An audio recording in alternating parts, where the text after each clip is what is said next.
favor. This is one more, please.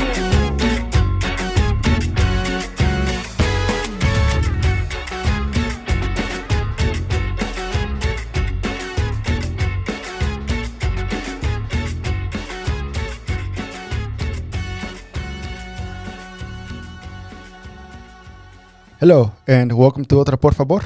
Otra, por favor. Episodio 47. 47. How are you, Koke?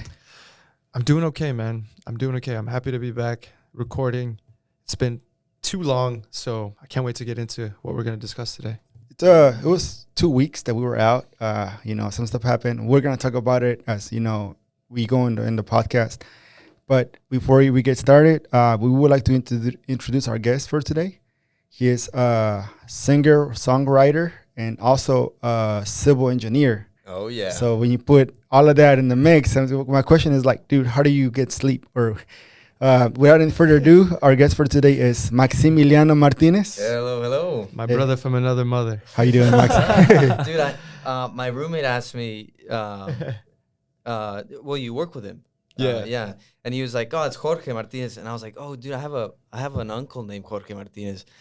And he was like, dude, every Mexican Martinez has an uncle named Jorge. Yeah, you got to have one Jorge in your family. Otherwise, It's not really a family, right? That's right. Well, welcome, Max, man. I can't wait to get into everything we're going to discuss today. In this episode, we're going to discuss a little bit about some football results. We're going to get into some life events, current events. And more importantly, we're going to get into Max, the story of Maximiliano Martinez. So Rock and roll. Can't wait to rock and roll on that. Right. Y'all say football, not soccer. I say football. We say Football. football, we say soccer. Football. I mean, this is America. You It depends how many beers we've had. Well, You say at the end of the day, you Yeah, say soccer. we just we like always soccer. know what you're talking about. Yeah, It doesn't yeah. matter what Yeah. you call it. Okay. It's a Yeah. beautiful game. Yeah, we mix it up. I mean, we're not like in that aspect, we're not like, oh man, it's football. Yeah, Like, yeah. If it's soccer, it's soccer. It's cool. You want me a beer? I can say soccer all day. Was it the Euro Cup or something? I don't know much about soccer. No, you're good, I don't you're know what I'm doing here. No, man. So there's If you can do me a little favor, I'm gonna move your mic Yeah. right this way. Okay. We're not gonna. There we go. Perfect. All right. Yeah. So getting into it, Fútbol, defeat, triumph, hope. We're gonna start off talking about LA Galaxy, and Austin FC. The month of May has been tough. Galaxy defeated Austin FC 4-1. That's the most recent result. Austin FC has dropped many points this May. More negatives than positives, I think. Owen Wolf being one of the positives. He's been great. He actually got called up to the U.S. U19. U19. That's good, man. He's a new guy? He is the coach's son. Yeah. Oh, nice. So, It's nepotism. 17, yeah. Everybody was What was that? criticizing. Wasn't Yeah. that Bradley too? Was Yeah, coach? Michael Bradley. That was Michael I Bradley. know Yeah. something. Yeah, I know. Hey, There you go. hey, There you yes, go. look That's it from up. the 2010s, 2000. That's why I played FIFA. Ahí está. FIFA. I love that. We It's not used- going to be called FIFA anymore, No, though. it's gonna No be way. called EA Soccer or something Yeah. like Get that. the hell out of That's here. another Why? story, That's though. another Oh, story. sorry. You That's know. sorry. I don't want to derail. Dubai. Nah, Nah, you're good. soccer. We don't care, man. You can derail. We're Yeah, gonna derail like we always derail. So That's good. Yeah. Man, Austin FC has derailed in the Dude. month of May. For real.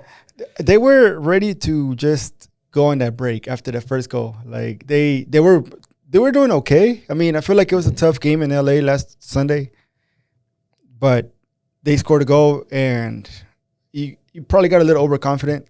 And then instead of sitting down and you know what, we have to respect the opponent. Like not in a way where you're intimidated, but like, hey, we're actually playing a pretty good team with good players that can score against us. We didn't think about that, and they just came and 1, 2, 3, 4. Pepinazos. It was It was like And 3 goals in now- like 5 minutes or Yeah. something. It Like- was really quick succession of goals. So we were coming back from Dallas, me and my wife, and we went to get a vintage secretary desk. Ooh. Ahí está. Nice. For you? For her. I know. And then el cafecito, por favor.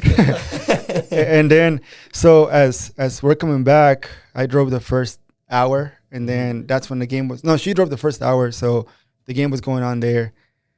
And then we stopped at one of those kolache places. The classic Slovak. one. Yeah. Which is pretty good. So literally we go in, not even pump gas, go to the restroom, get kolaches, come out, and by the time we go back, they already scored 3 on us. And I'm like, what the hell, man?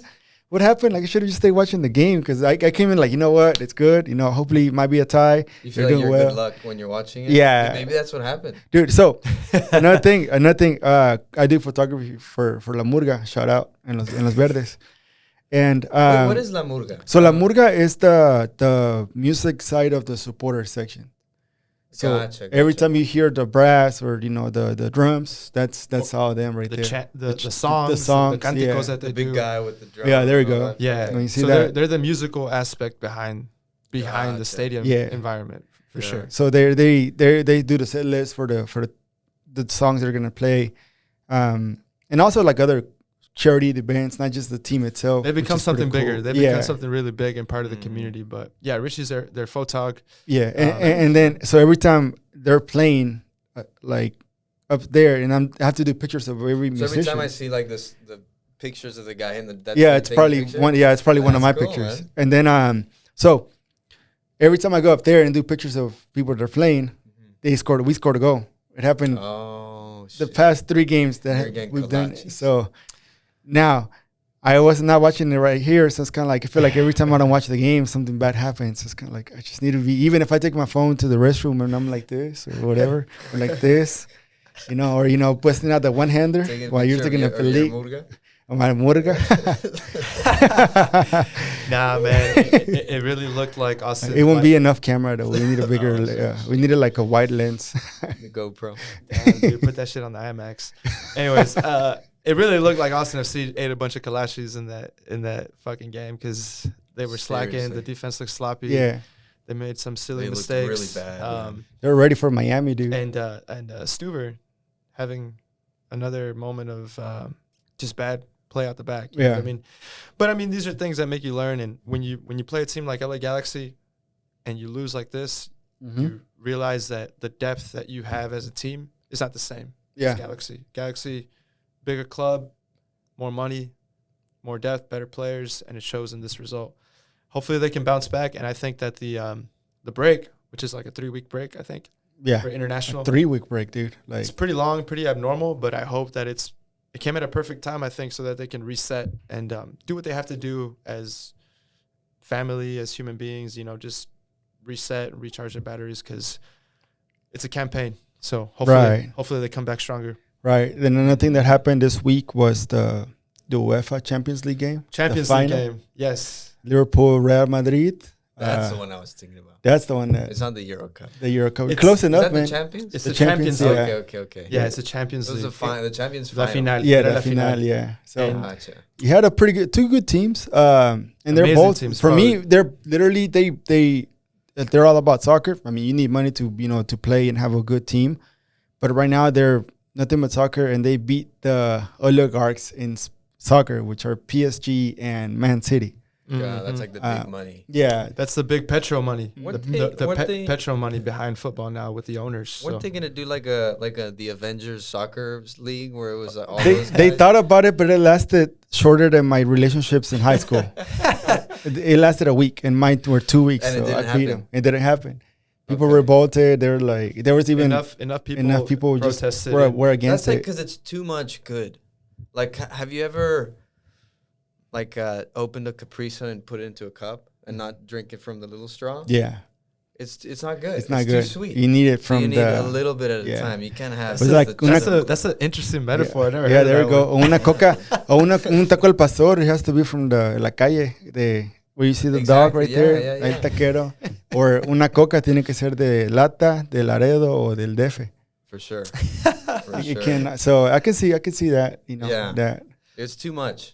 People, it's not as exciting when you have just the best all time any day. Right. Right. And then that was going on the final, and it was a pretty. It was entertaining. It was entertaining. I would say Liverpool came out fighting. They came out with a lot of chances and opportunities to score, but the big man of the match, definitely Courtois, the Belgian goalkeeper for Real Madrid. He had some amazing saves. He looked like just and then like a fucking wall. Like the guy was just bigger than the fucking goal. He had an incredible game, and I think the game of his career to help Madrid win.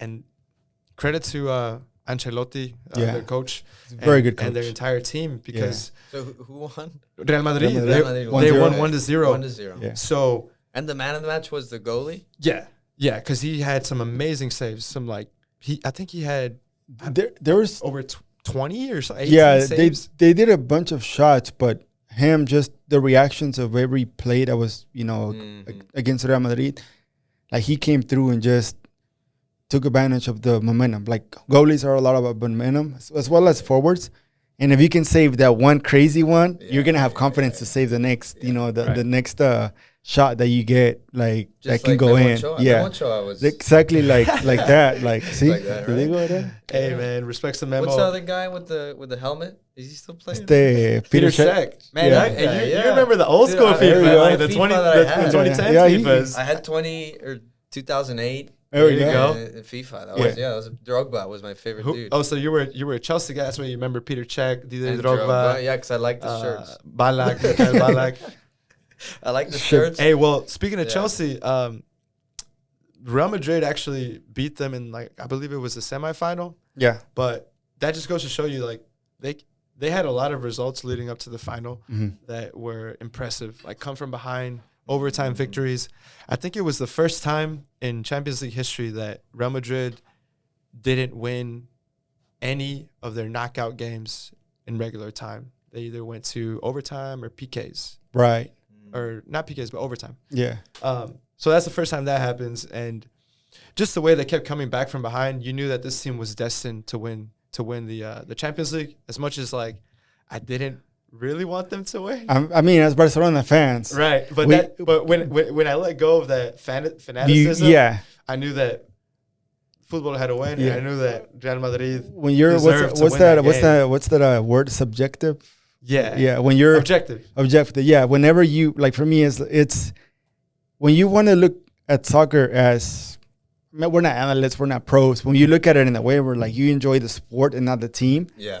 I mean, when this is your team, it's great. Like, oh man, my team won, awesome. But whenever it's not your team, but you see something good, like, you have to give it props. Like, you can't be an asshole. Like, they paid the ref and this or that. Like, nah, man, it is. You got to give credit to credit's due. Yeah, credit to Courtois. Credit to Luka Modric, he's like a 37-year-old midfielder. 37 in football is super old. Benzema. Wait, 37 is a new 27. There you Wait, go. Benzema he was in my FIFA games. Yeah, dude, he's still you there. played FIFA. Wait, he was bald in You 2008. played FIFA in 2008. Benzema was bald. He was in Real Madrid. Yeah, he was bald. And yeah. he's still playing. Yeah, there. he's actually, he killed it, like, this killed season. it. Like, He played amazing, dude. yeah. But he's kind of on the. He's on Hombre, he's on the cusp of his career, but that cusp has been like prolonging for some time, Yeah, because dude. so usually soccer players after 33, they just keep going downhill. But, like, this new generation. Because that guy. Well, was no, old. Papa's already he retired. he's done. He's almost done. 50. Es que le entró mucho los tacos del DF. Ándale, güey. sí, los tacos. He was kind of chubby, no? He was, wow. dude. Dude, he was kind of. He was playing the second divisions in Mexico. Cigarettes. Yeah. Well, now he's like the mayor of. He's Cuernavaca or something like that. the governor of Also an Morelos. He's the governor. He's an actor too.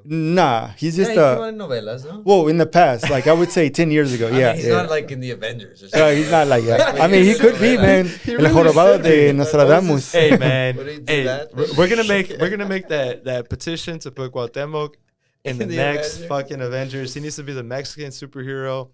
¿Qué traza, güey? ¿Qué quieres, güey? Pues bájale, güey. ¿Qué chifis madre, güey? What was it? Yeah. Dude, imagine he was there a Avenger soccer player? No, that was anime, no? Anime, yeah. There's Super Campeones. That's it, yes, dude. I had a roommate in college, loved that. That's still lit, man. Every time you remember, like, I just know how it soccer ends. from I don't want to ruin it cartoons. for everybody, but people already watched it. It's already been after 20 years. Yeah. You know, Was watch that- it's was not that their the fault. show It where was he one of the wakes- most he wakes shocking up? endings of all time. He wakes up The and he's game, like a shot of each game will last 2 episodes. Right. oh yeah, like Dragon Ball Z kind of. Yeah, kinda, yeah. One Right. freaking- But the ending was crazy. You want to go ahead and I didn't see it. Ah, But I heard that he was like a kind of a guy with no legs. he wakes up from a coma and he has no limbs. Legs. Yeah. Was he a soccer player? I think he was a soccer player in the past, but all this stuff was just in his head apparently. God damn. We'll have to rewatch the series. And Man, later for another time. whoever God like damn, that's fucked up. whoever got hired towards the end, he's like, man, you know what? We have to make this interesting. Like, we have to just Like I don't think it was planned. Like, Yeah. how do we end this? Oh, how about we? let's bring the guy that like that did Dragon Ball Z, and he's like, all right, if I revive the Krillin 5 times, let me do this. Krillin really was dude. he died several times. Destructo disc, dude. Yeah, How did he died a couple times, They and all then he died. dated the Yeah. robot chick. and it's the Oh, Android 18. Yeah, Dude, yeah, Dude. people are doing that. Hey man, nowadays. we could go into a fucking Dragon Ball rabbit hole, Yeah, but dude. let's get through this. let's get through this football. dude, it's been already like it's 10 minutes, and we talked about it, I think we which got is cool. Soccer's great. We'll do a separate Soccer's episode great. on just Dragon Ball Z. Dragon 'cause Ball I think Z. we could talk about that for ages. But fucking Real Madrid looked like Dragon Ball Z out there, bro. I'm not Yeah. even gonna lie. They looked invincible even when they were losing. They have that mentality of a champion, and their players and their coach always managed to find a win even when it was improbable and shocked all of us. I think, many times. So credit to them. Credit where credit is due. Big respects to them, and credit to Liverpool too for having a crazy, amazing season. They tried going for 4 trophies. They only got the Carabao Cup and the FA Cup.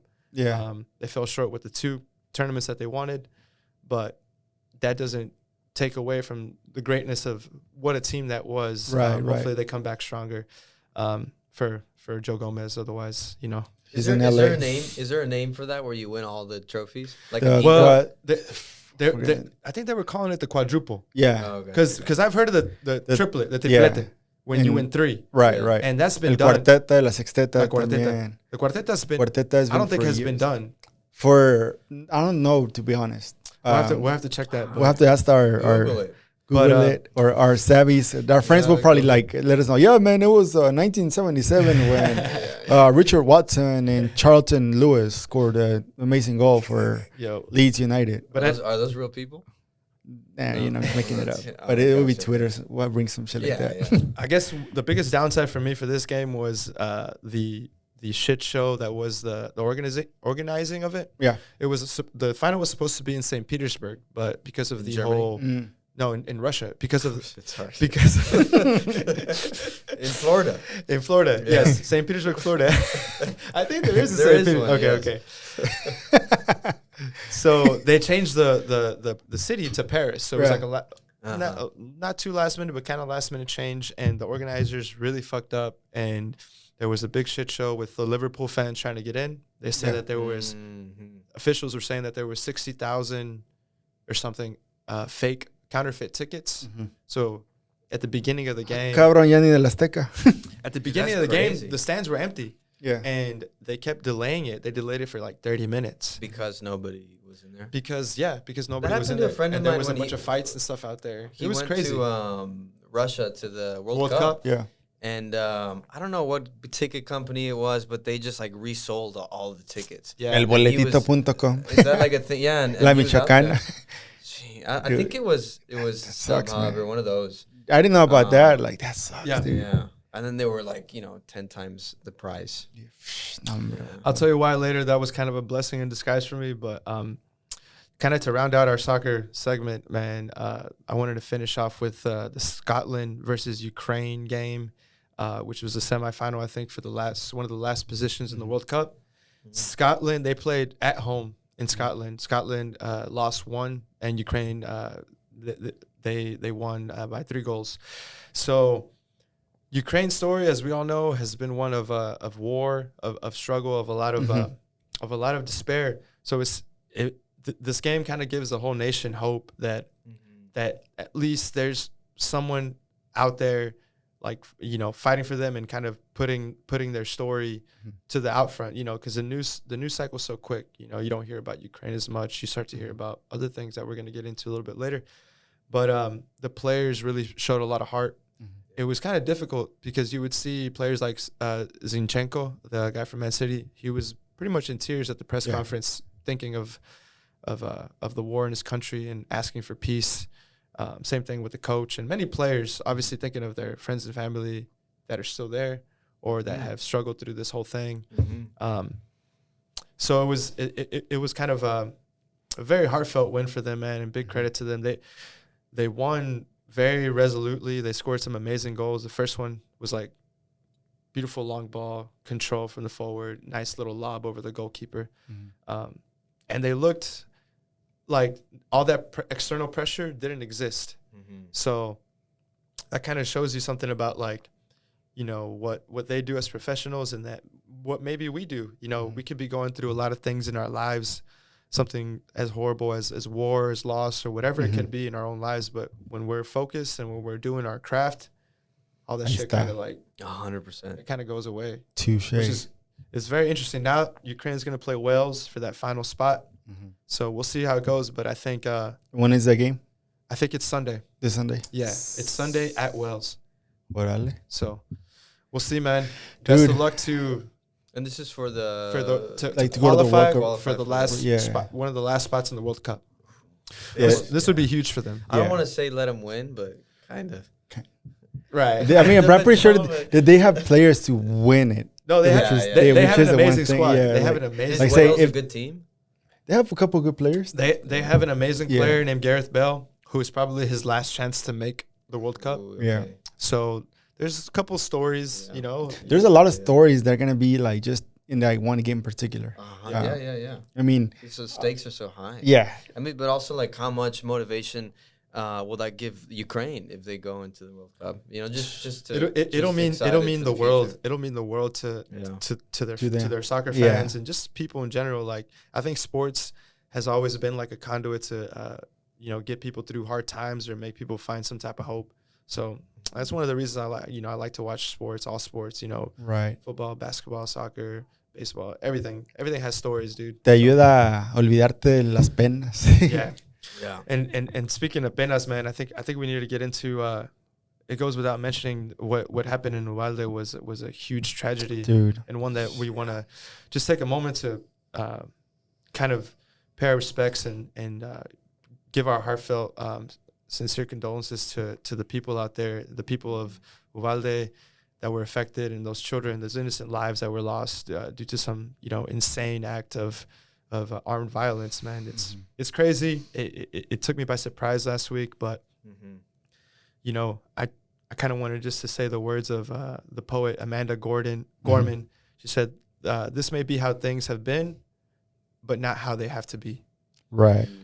It's pretty powerful, man. And the reason I kind of chose that is because we always hear the same things over and over, you know, thoughts and prayers, but I don't we see need the action behind more than that aspect. I think no matter what side of the aisle you're on, there has to be something that makes a change, right. Or at least whether that solution might work out at the moment or not, there has to be some action, because we don't want to be known as a generation that 50 years from now, when we know we're always going to look at, you know, we're always going to go retrospect and see what we did wrong.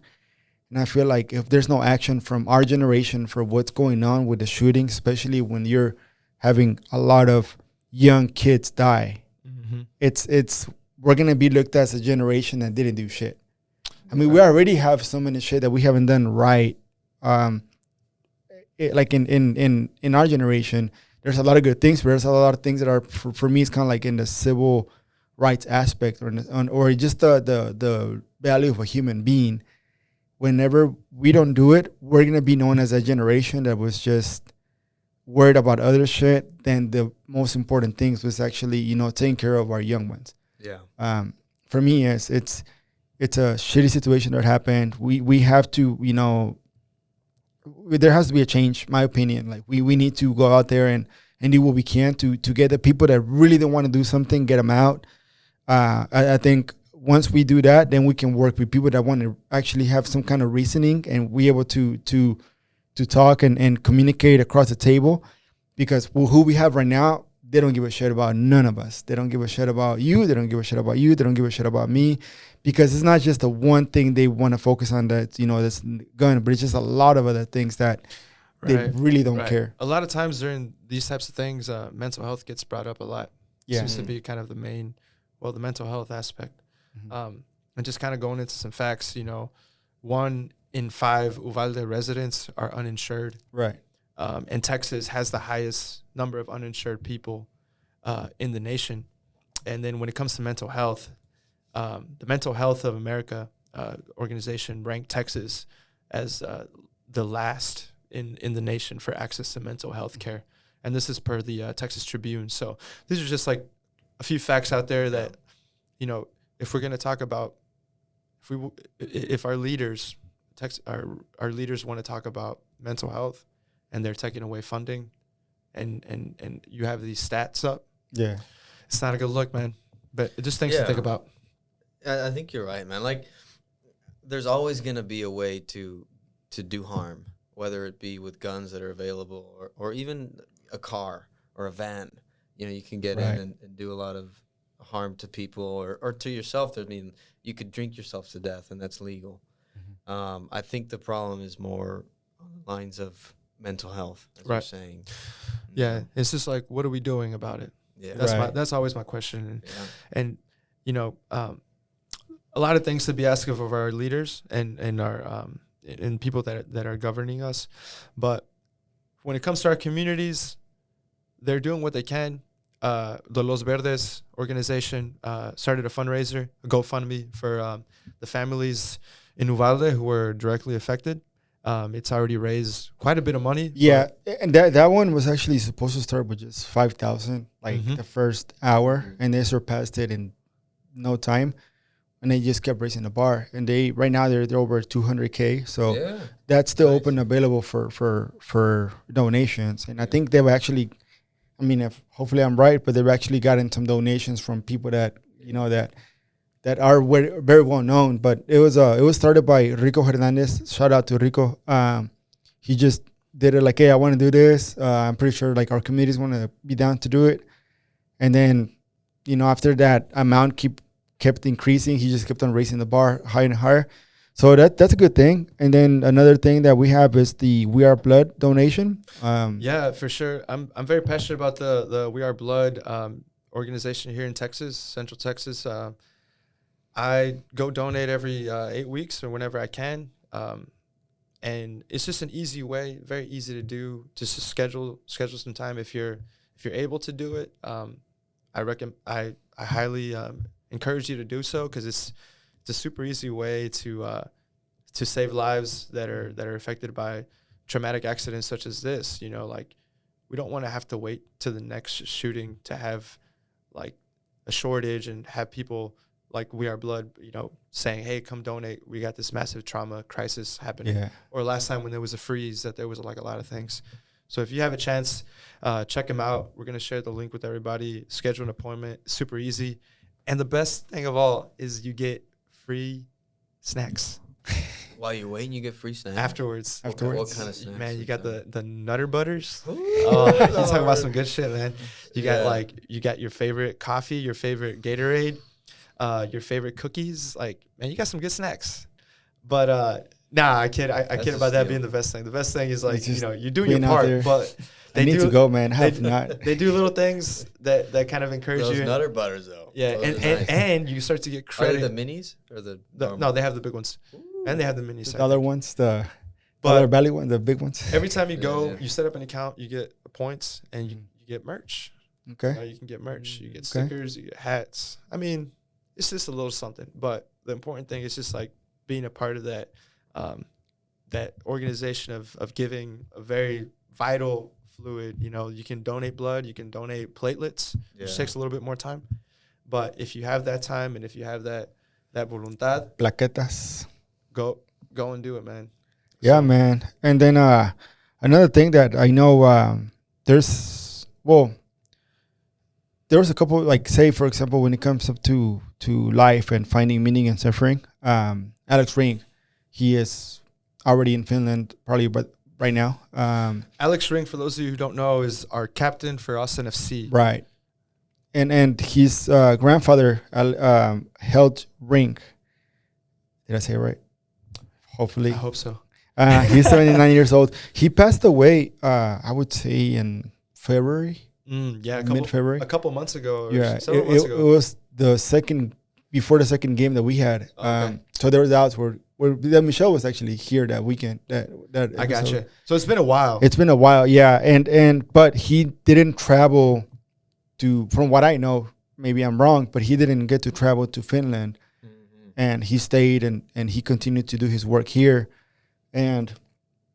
but however, during this time that you can always see when someone's sad or someone's going through some stuff, because he's not performing as what we would know how he can perform from what he did last season. From what he did last season, he's been off. And some of the fan sections have some of the fan base has been giving him a hard time and kind of criticizing him, which is fair. It's valid. We all deserve criticism when we're not doing our job. But I think what Richie's trying to get at is that like these players are human beings. Yeah.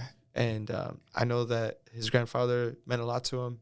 He got a lot of his personality from his grandfather. Right. So it just goes to show you that, when you lose a loved one, it can shake you to your core, man. Yeah, and he's there to hopefully get that closure he needs and get that part that helps him come back stronger. Yeah, I think they waited for him to go before they had any type of ceremony for the ashes. Oh, really? Yeah. It was. So it's not just like he's going home. It's like they waited for him to have this break that was scheduled to go back. To go back and have this ceremony. Yeah. So hopefully our captain comes back with some type of resilience, some type of solace, some type of healing, new purpose, some closure, and we just wish him the best. Yeah, man. And then so as many of you guys know, we were supposed to record last week, but it was a tough week.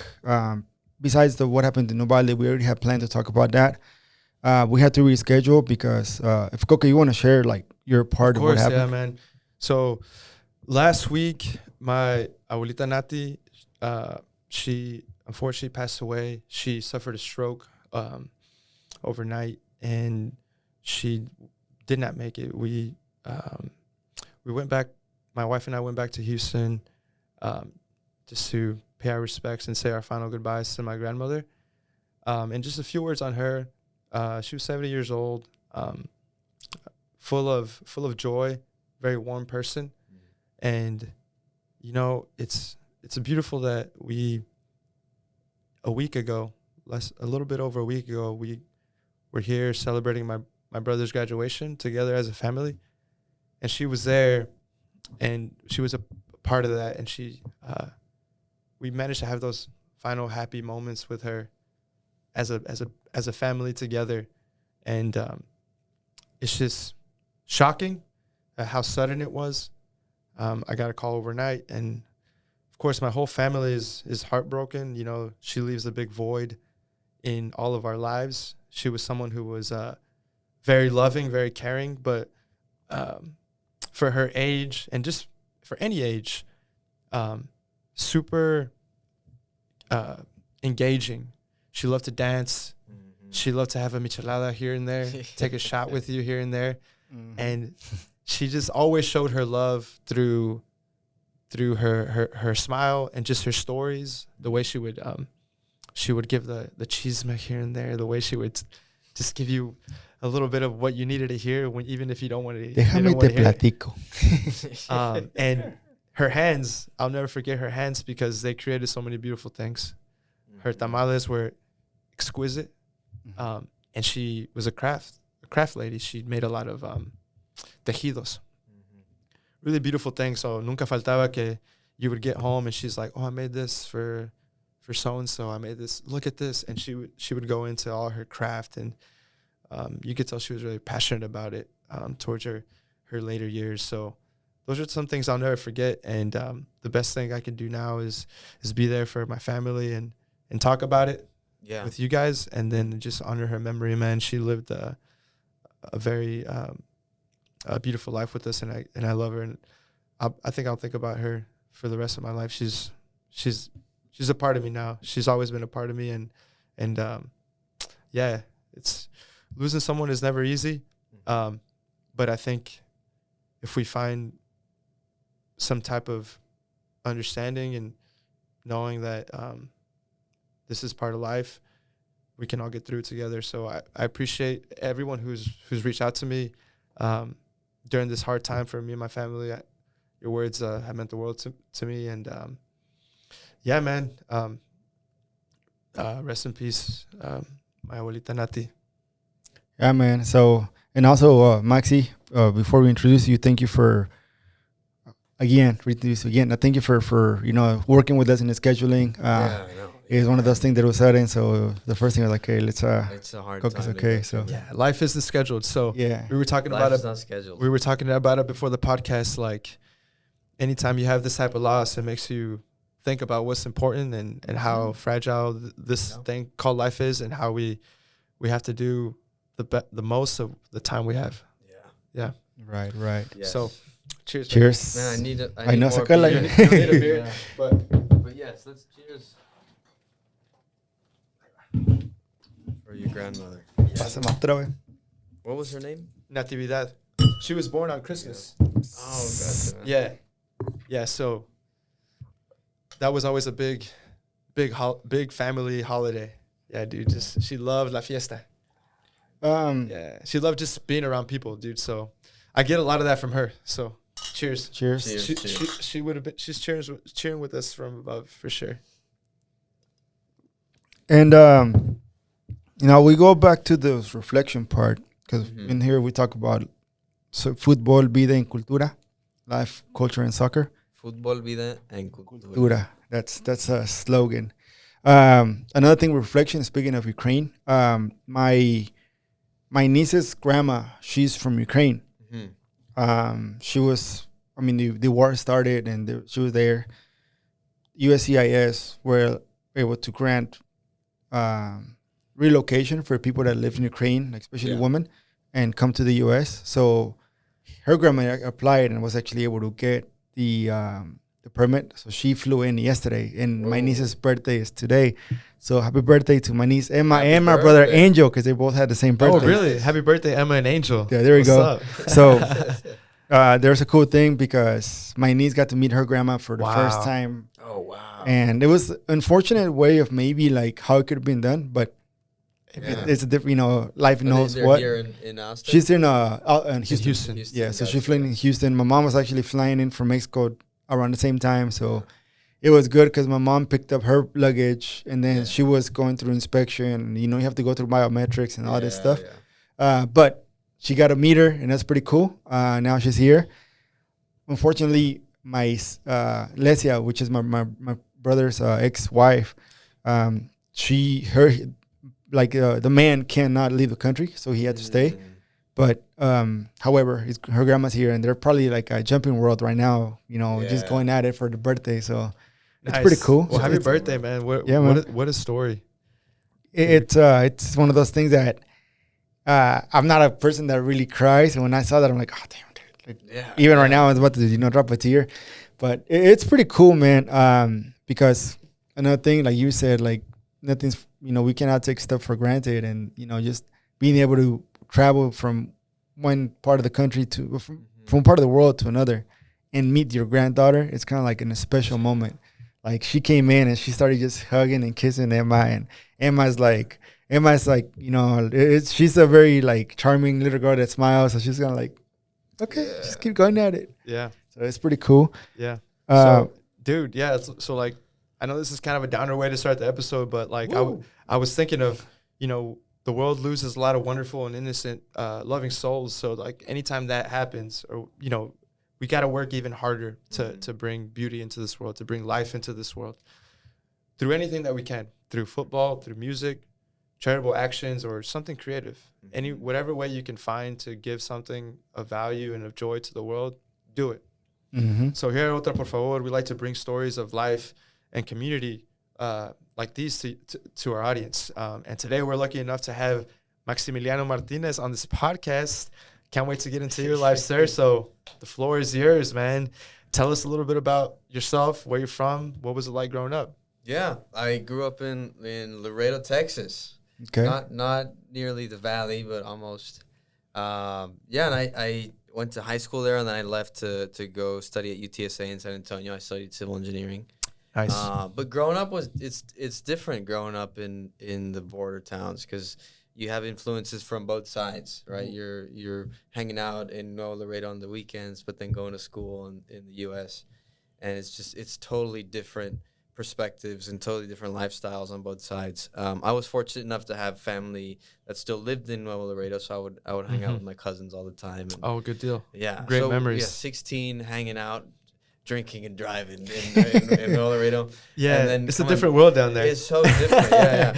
And then coming back, and there's more rules and stuff like that. So it was kind of interesting to develop two different sort of personalities almost. And I think that's very common in border towns where you'll think a certain way in Spanish. And I mean, like, different ideals and different things are funny, and then in English, totally different. Like, just the way you communicate and the way you love and the way you have friends, it's very interesting. And after I left Laredo, that was kind of challenging to match both of those and then become the person who you really are, which is a little bit of both. And then you finally become comfortable, recently in your late 20s. You get comfortable with who you are. How old are you right now? If you don't mind me asking. I turned 30. 30? Okay. Oh, nice. Big old 3-0. Join the 30 club, baby. That's right, yeah. That's good. I've been in this club for about a year. Year. About to be 2 years in a few, wait a little bit, 2023. But Richie's been part of this club. What's up? For 7 years almost. Hey, there you go. I was scared of it, but now that I'm 30, it's, I don't know. There's sort of like you're kind of proud to be. Oh yeah, for sure. And you start to be a little bit more sure, like more just comfortable with your skin. Yeah. It's awesome. That's one thing that I probably got. I was lucky to go to Vegas before I turned 30. So I went a couple of months before that. So I felt accomplished. Like, okay, I went to Vegas before I was 30. Because I don't want to be that was 30 years old. Yeah. I was like, I don't want to be 30 years old and I still haven't gone to Vegas. So. For me, I started my own business. And the first thing that new clients would ask me was, how old are you? And I always felt like I'm 20, 28 or 29 or whatever. Right. But saying 30 it gives me a little bit more confidence. Not that it matters. It's just a weird number that people like assign a certain just amount of like respect to. Yeah. And I don't know why. I think it's like a little bit of everything, a little bit of just natural biology, but also just media. Like, that's just what we see, once you're 30. You should have more responsibility. You should be responsible. You should have your shit when together. I was a kid, I thought 30-year-olds were like dying. Like, they were like they were old as shit. But now, I still feel, pretty young and still have energy. Well, talk to us about when you were a kid. What was that upbringing? Some memories that you have of South Texas, like, that you most cherish. Dude, when I was little, I guess I could talk about the music side, like how I got started with that in Laredo. When I was a kid, I was in love with the Backstreet Boys, man. Oh yeah, I think we all were. Yeah, man. I was like the number one Backstreet Boys fan, man. I loved Backstreet Boys, and I hated people that liked NSYNC. Damn, you were hardcore. Dude, I loved it. Dude, I had a VHS of them live in like Japan or some crap. Damn. And then and I would watch it all the time. And like I remember in the video they like pulled up on a boat in this harbor or something. And it was just thousands of Japanese. I think it was Japan, and they were like saying hello in Japanese, and everyone would go crazy. And I freaking loved that. Do you remember how they say hello?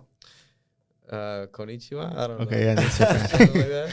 Yeah, I think so. Domo arigato. Arigato. That's on the street on 6th Street. Yeah, that's a cool place. So I loved it. And I remember one time I called my dad. He probably doesn't remember this, but I called him and I asked him, hey, when I grow up, do you think the Backstreet Boys are still going to be together? And he was like, oh, but probably not. Like, the bands break up like the Beatles. So. Yeah. And I got super sad. Yeah. But then there was this one kid, Juan Pablo, that came into school. I think it was this second grade or first grade, and he had an older brother, and he showed me Blink-182. Oh, dang. Classic. Dude, and I remember being super angry at JP because I thought that kids that listened to Blink-182 were bad.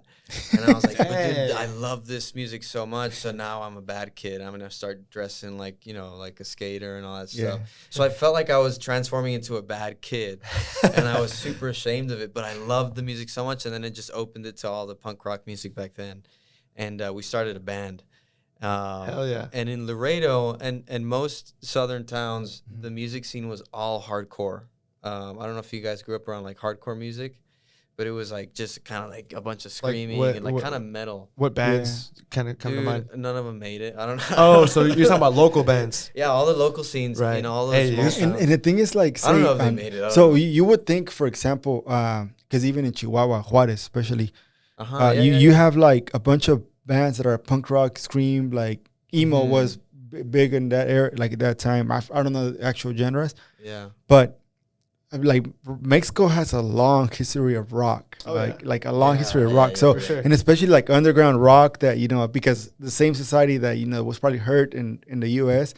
is also feeling something similar here. So the way to express it was just to come out and that's why you have good bands like Café Tacuba, El Inspector, because they all came from the streets. So Yeah.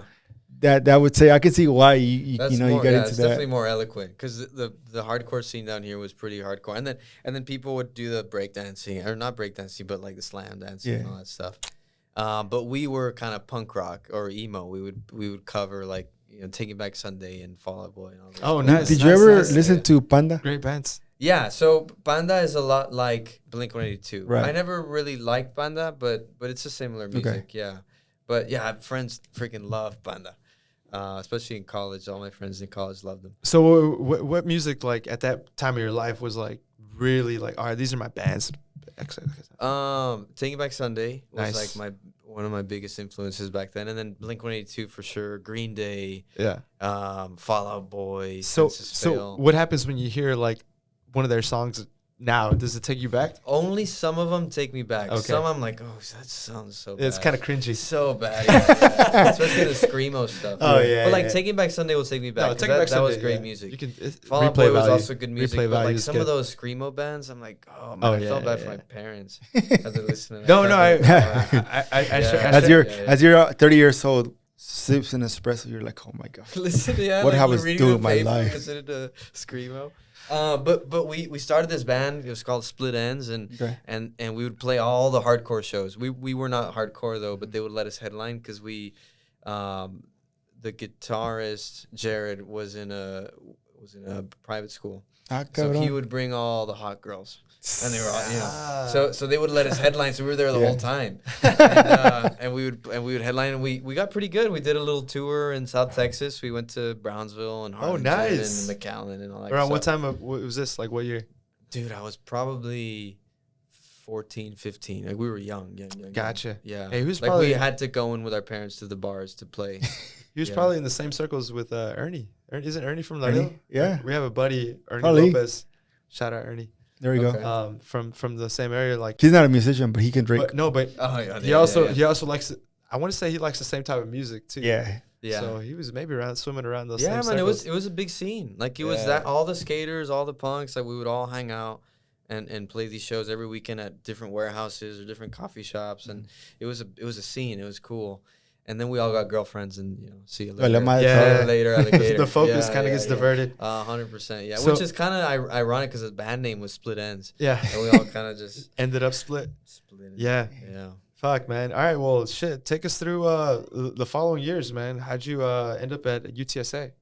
That's the only school I got into.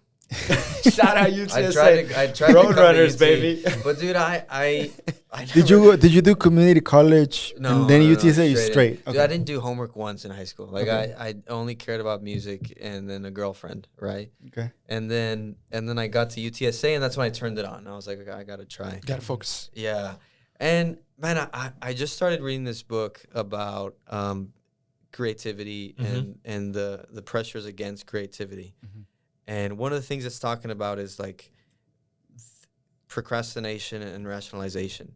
And one of the things that it said was that you build it, like you tell yourself things that aren't necessarily true. And one of the things that I kept telling myself at that age was that like I need to study engineering because that's what my parents want. That's what society wants. That's what I need to do. Yeah, you felt a force. You felt like some type of pull, but it wasn't necessarily from within. It was external things. Exactly, yes. But not until now I realized that it was my fear, that I was scared to go and study music. Right. Because I didn't think that I was good enough or I was scared about the future and like not having a stable job, and it's very scary. And I have friends now that did study music and they're doing music now, and they struggle and they work a lot.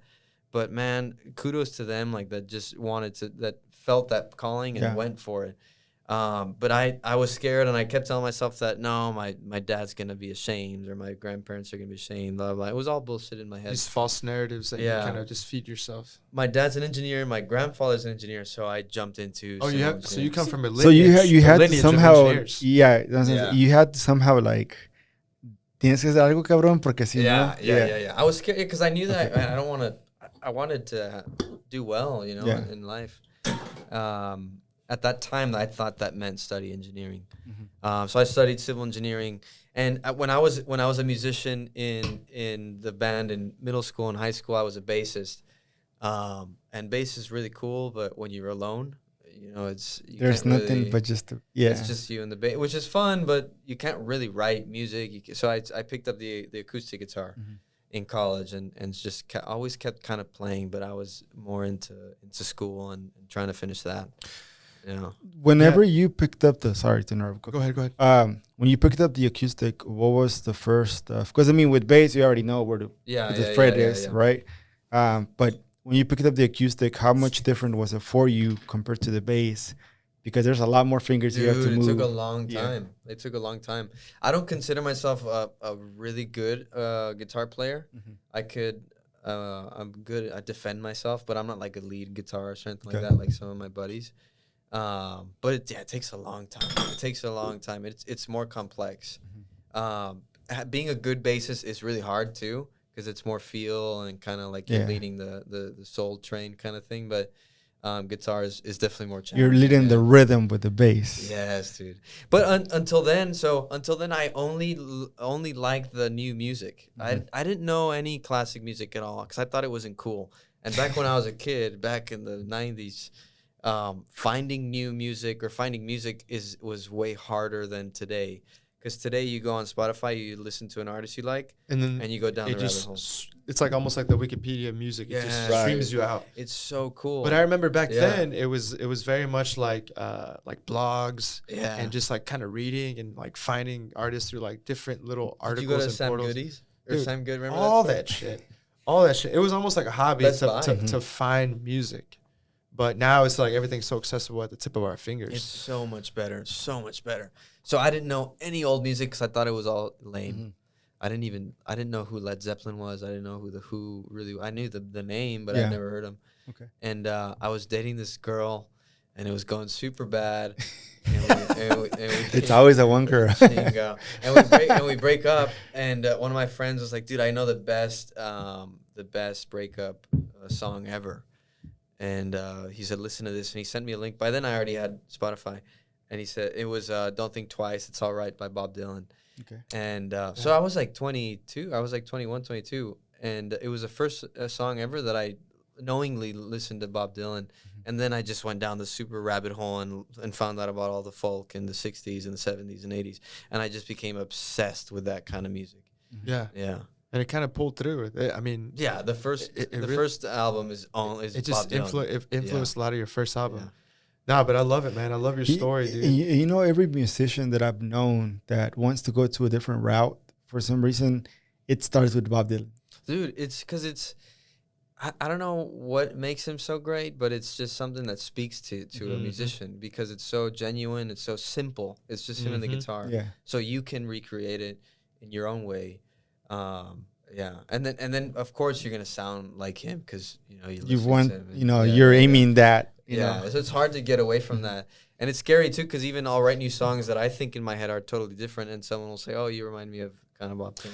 Well, I think it's just like for someone who doesn't know, like they're not a musician, they just relate it to the first thing that kind of anchors them. So maybe it's that, but no, man. I mean, it's really interesting to hear your journey, man, and really like. So I met you a while ago.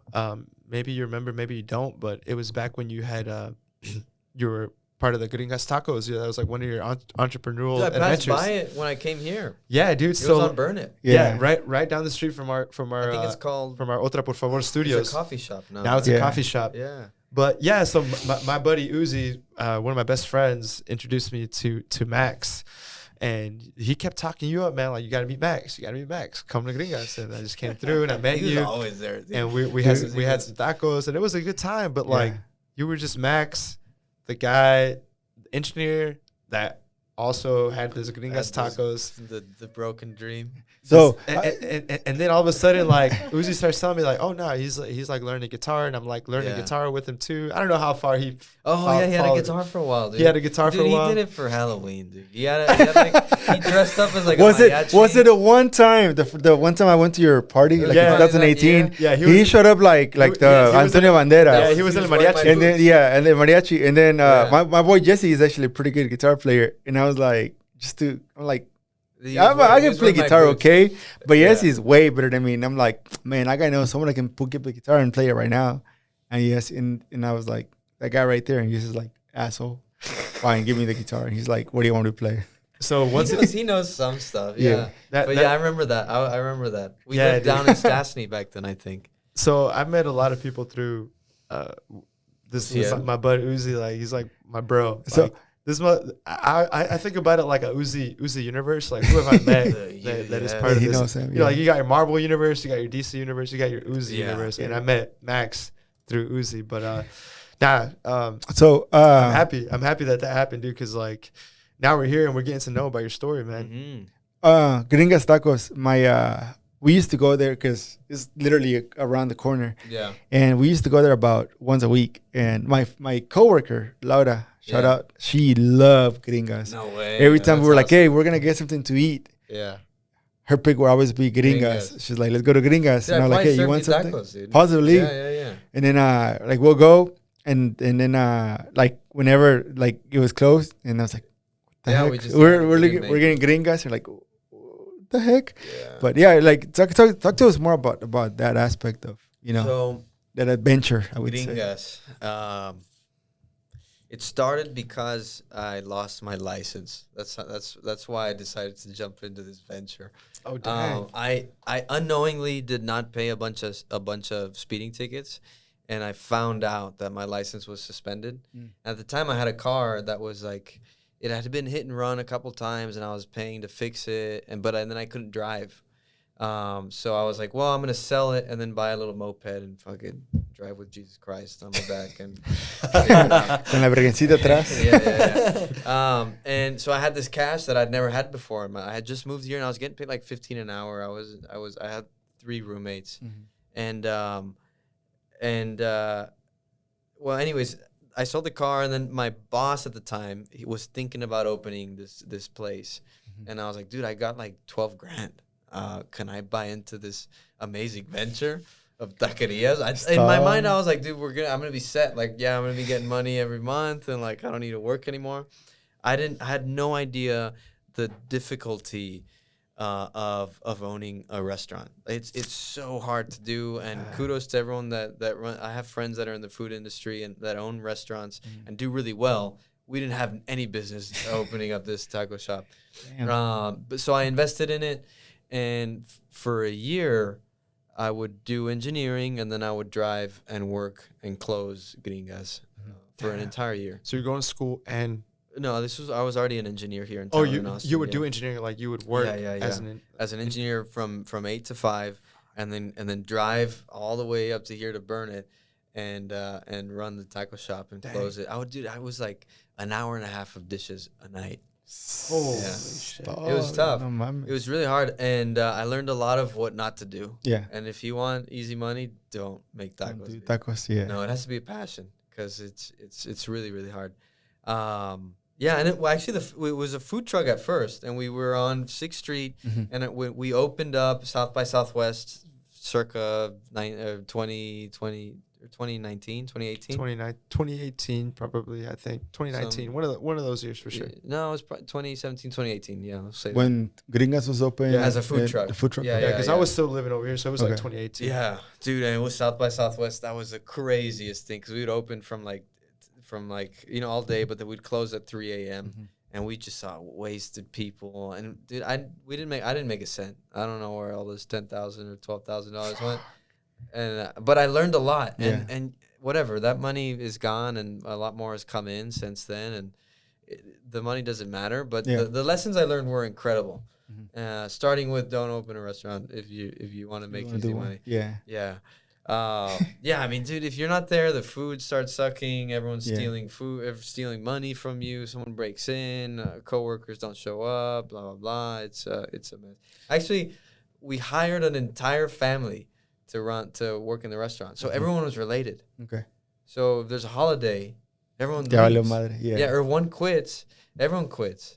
Or if one's in a fight, so that's rule number 2. Don't do that. Don't hire the Don't whole hire a family. Yeah, don't hire a family. Because you would think, I mean, it's beneficial. You already know they already know each other, but then they can always, bite you in the ass on the other side. Where if one gets mad at you, everyone's mad at you. Yeah. if you get mad at one, then everyone kind of So that was Gringas. It was a great time, great experience. Because it was good. I was gonna say like they were the top 3, top 5 in Austin. Like they were good. Like they were so good. I didn't have anything to do with that. No, Yeah, I don't know how to. Yeah, I was just kind of making, preparing the tacos, but I wasn't a cook at all. They were like, I mean, then you guys had the hot dog, and I thought it was a hot dog. It was actually a taco that Yeah.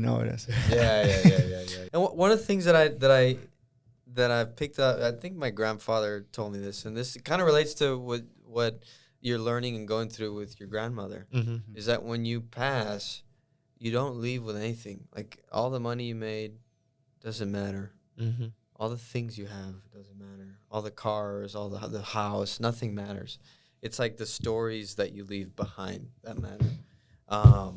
So I always try to do something that's going to create a story. Yeah. Because that's all that we got, man. Like I've seen it in real life. I've seen somebody have a dream, but just work till the 65 to finally make the dream become true, and then they have cancer, or their wife doesn't want to do what they want to do, Right. and then they don't do it, and then they pass, and that's all that they did. I'm sure there's like great things that they've accomplished, and they have kids and all that, but I think that if you live with the intention of, I don't have enough time to be afraid, but to not do the things that I'm scared to do, and then just let life live for you. Most people, I think, do that, and most people end up with few stories. Yeah, that's beautifully said. I think there's a lot in that to unpack, but what you said. I don't drink this many beers on Thursday. Nah, dude. No, it's good. It's good. What you said about intention and about fear being, not holding you back. That's kind of one of the biggest ideas and lessons that we have in this podcast. And stories are powerful, and that's what we leave behind. So that's one of the biggest reasons that Richie and I have this podcast. Right. And the thing is, like, say for example, when it comes up to like for me is I'm a financial director, but that was not it for me in life to just be a financial director for the rest of my life. It's like, yes, that's my career, that's my 9 to 5, but I want to do more than that after I'm done with my work. And that's why I grew up with always doing something outside of work. Whenever you're off work, you're going to be going to either play soccer, run cross country, or I used to volunteer in church a lot. And you get to learn a lot of things. So for me, it was I've always been, I cannot be home taking a nap. It could be rare, maybe lately I've been doing it because I have to edit stuff, at home. But I've always been like, after work, you have to be out doing something else instead of being at home. But one thing I was going to say is you got the educational part that maybe it doesn't correlate, directly with music, but it gives you a structure to, right now you're doing civil engineering, but you're also a musician. So you got that I would say like the secure part, because you got something that, okay, I'm gonna get this done that can help me secure, part of the future, but I'm still gonna get to do what I really enjoy, which is music after that. Yeah, and that's one of the biggest reasons why I jumped to have my own engineering firm, was so that I wouldn't be tied to the corporate world and be so busy. There's a great future in working in a big engineering firm. I mean, you could, and if that's your passion, there's a lot of growth there, and there's a lot of cool stuff that you can do. and help build this city, right? There's so many new buildings coming up, so many new bridges. So you could be a part of that and grow it. My passion has always been music, and it's always been one that's in either the back burner, or I'm afraid to even in the past, I was so afraid to admit to anybody that's what I wanted to do, and that's what I think about every single day, all the time. So I needed to jump and have freedom to run my own projects, but also put music no longer on the back burner and record more. And I do that now. And you're right. Cool. The education did help, and I am a licensed engineer, and I do better than most because of the time and effort that I put into that. And it does give me a lot of freedom to buy a new guitar or record a lot in the studio or get the better equipment or get classes and all that stuff. So yeah, you're right. It does pay off. No, for sure. Yeah. One of the things you mentioned the last time I saw you is that a question that you brought up is like, you don't know how some of the other musicians here in town do it. Like in a city as expensive and as high cost of living as Austin to live as a musician, solely a musician. I played for a buddy. I played a 3-hour show. Mostly covers and originals of the guy that I was helping out. I was on the bass. 3 hours of material. It took me like a week to learn all the songs, to prepare, tons of practicing. The whole weekend I practiced. And then I show up and we get paid $100 each, which is great. But if that was my only job, you will make it. Jesus Christ. You have to do that multiple times a day. And you don't get gigs like that every day. So you're right. Yeah, most of them have other jobs or teach. So it is challenging for them in that aspect. Yeah, because I met someone that quit their job. I mean, he was a pretty good musician, and then a couple of years later, he was actually doing trucking, like just the freight trucks, just because it's hard for musicians. I mean, unless you get the big break with a big record label, or yeah, and that's what most people think about. Like, if you make it, then you're going to be great. But there's tons of avenues in music that you can live a comfortable life and do what you love. Like you can be a backing band for a touring artist, and that pays well, and all your travels are paid for, and you don't have any expenses. Or you can like become a session musician where you just record for other artists, or a writer. There's a ton of opportunities out there, and it just happens with time. It's one of those like cool things. And things that everybody wants are really hard. Yeah. Right? And same thing in podcasting world. Like, you guys are probably going to have to put in hundreds of episodes to be like, like some of the podcasts that you watch now. Right. That's just what you got to do. Yeah. Right? And in music, I think most people that are dedicated can make it and will make it, but it's just, can they rough it out for 10 years? Yeah. Or comedy, same thing. Yeah. So there's safer routes like engineering, accounting, economics, or doctor, lawyer. Yeah. Those are really challenging, but it's a secure thing that you go into, even though it might not be your passion, but you know that you're going to financially be well. So there's a trade-off. There's a trade-off. Yeah. Definitely a trade-off. Man, can you imagine a world of just that? That'd be kind of a sad world. With just accountants? Yeah. Or you couldn't do this podcast, right? You were just be interviewing accountants. So tell me about the G&L. Can you tell me, your credits and debits were the opposite on the P&L? So Max, talk to us about that. If you have like that moment that, like you said, music has always been in your life, has always been like this burning passion inside of you, and that fear kind of was holding you back from kind of pursuing that passion and dream. What moment was it where you said, all right, I have to take this from hobby to actual passion project to like, maybe I want to pivot. I want to go into music, like my heart 100%. When did that happen? I first knew that I had this passion that others didn't when I was in middle school. So I thought that everybody had a passion. I thought that everybody wanted to do something. I thought everyone knew that they wanted to do something. And I remember asking kids in middle school. It was my first time in public school, and I would just ask them like, "What do you want to do?" And everybody was like, "I don't know. I don't know, play video games or Cholo. just skater." Seriously, like no one had a passion. Like no one wanted to be something. So I knew that I had this weird thing that I wanted to be great at something, and this one thing, it was music. But then I was always came back to the fear and not being open to admitting that that's what I want to do, because it's scary, man. Like it's super vulnerable to release music and super vulnerable to release content, right? Mm-hmm. Like you think about what other people are gonna think, or like whether they don't like it, or what if it's trash, what if I'm not good. Luego te vale madre. Yeah, once you start, you don't give a shit. I think it's with age. Like I wish I would have known sooner, but just who gives a shit about what everyone else thinks? That came with age. I wish I had that when I was 21, but I didn't. And to some extent, I still don't. Like I still sometimes fear what other people will think, for sure, but it's less and less. When you're 30, you don't give a shit anymore. It's. I think the older you get, like that's one thing that my 30s got me, is kind of like, dude, you're not paying my bills. I don't care what this pastor has to say. Yes.